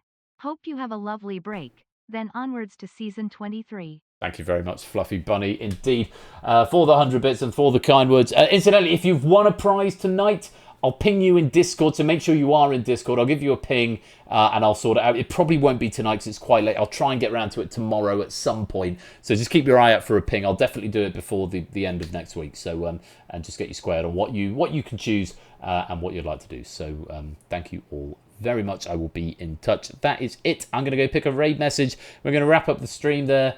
What a marvellous night it's been. Our penny prize draw winners once again.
And that brings another season to a close, my friends. I've got a lot of raid messages that I haven't gone through. I'm very quickly trying to go through them now. And struggling slightly, but I'm going to get a short list on. Just a reminder, I'm going to be back on Saturday, the 22nd of August with Season 23. Go and get a QForge account. If you haven't got one already, //persephoneschair.com/QForge. Follow that link, it'll take you to the right page, probably.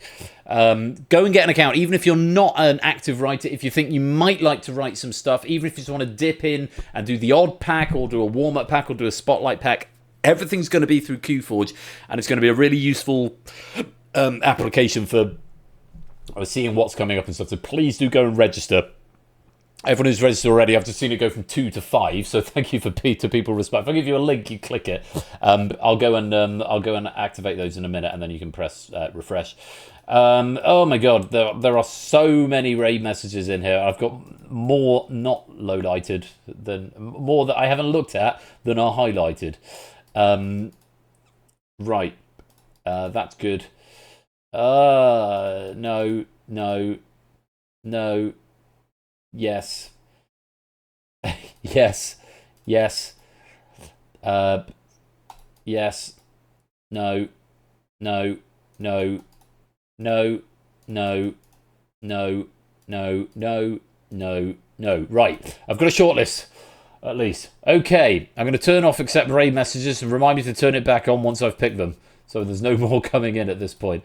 2, Oni, Dogfish, Score Count, Shadowmane, welcome to the stream. Sorry if I've already said it. We had a stop halfway through. Stop flashing at me. Stop flashing at me. Stop Oh, for fuck's sake. Okay, fine.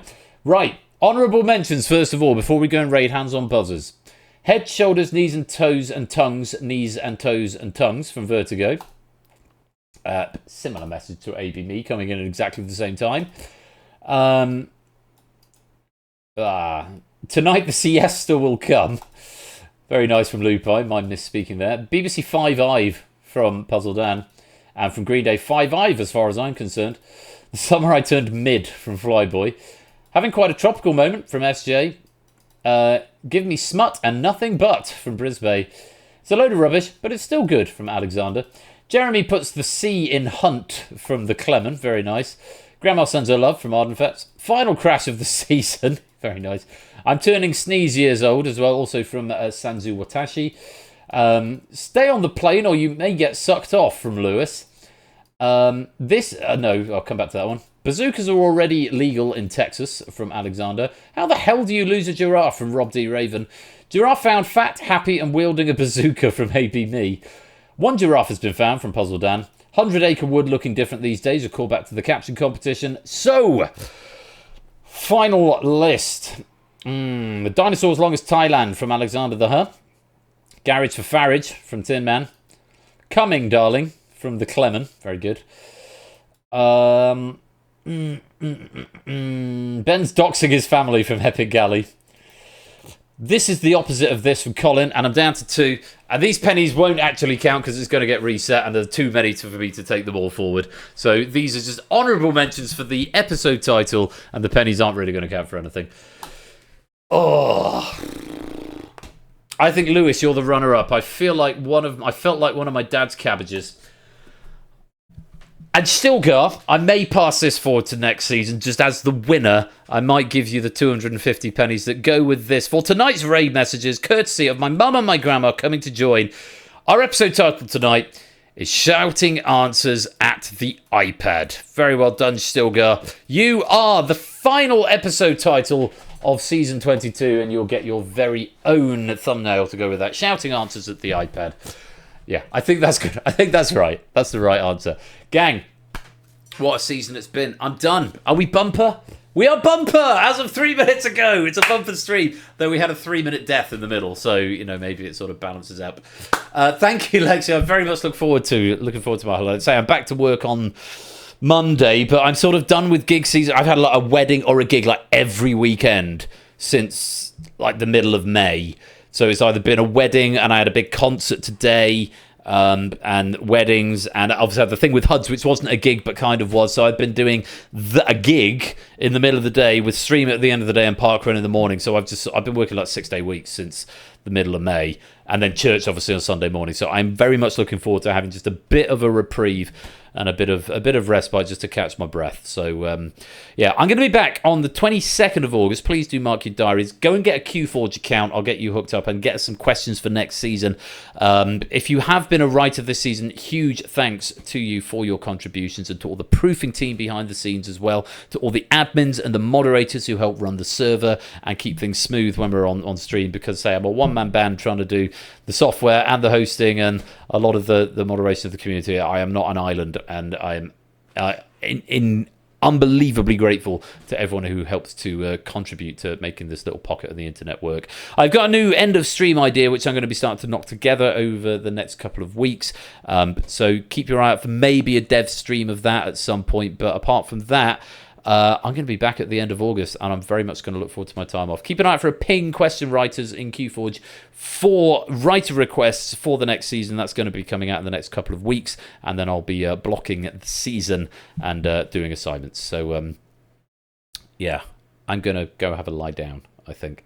What a wonderful season it's been. Thank you once again to everyone. Congratulations to Ben on winning the Drain. What a Herculean effort that has been, and it's been a marvellous tournament. It's been so fun to watch. If you want a prize, I will be in touch very, very soon, and yeah, the penny bank will reset. And then after the end of August, we will do it all over again. August to October is when the next season is running, and I think season 24 is opening with Hallow Stream, just to give you an idea of how long. So it's going to be end of August, so it's going to be about 8 weeks, season 23, so make sure you stick around for it. Thank you, and welcome to all our new friends. I know we've had a lot of new followers and new members of the community this season, so you're all most welcome. I hope you've had a lovely time, and I do hope you come back and join us next season. I'm done. I'm going. We're going to read Hands on Buzzers. We've got a lovely audience here. Let's go and pass on to Hands on Buzzers, and let's say Shouting Answers at the iPad in honour of my wonderful grandma and my mum who came to tune in earlier on. You have been watching Game Night Season 22 with me, Royal Flush. Until next time, be splendid and wonderful and marvellous and safe. And as always, take care. Peace out. See you in Season 23. And good night.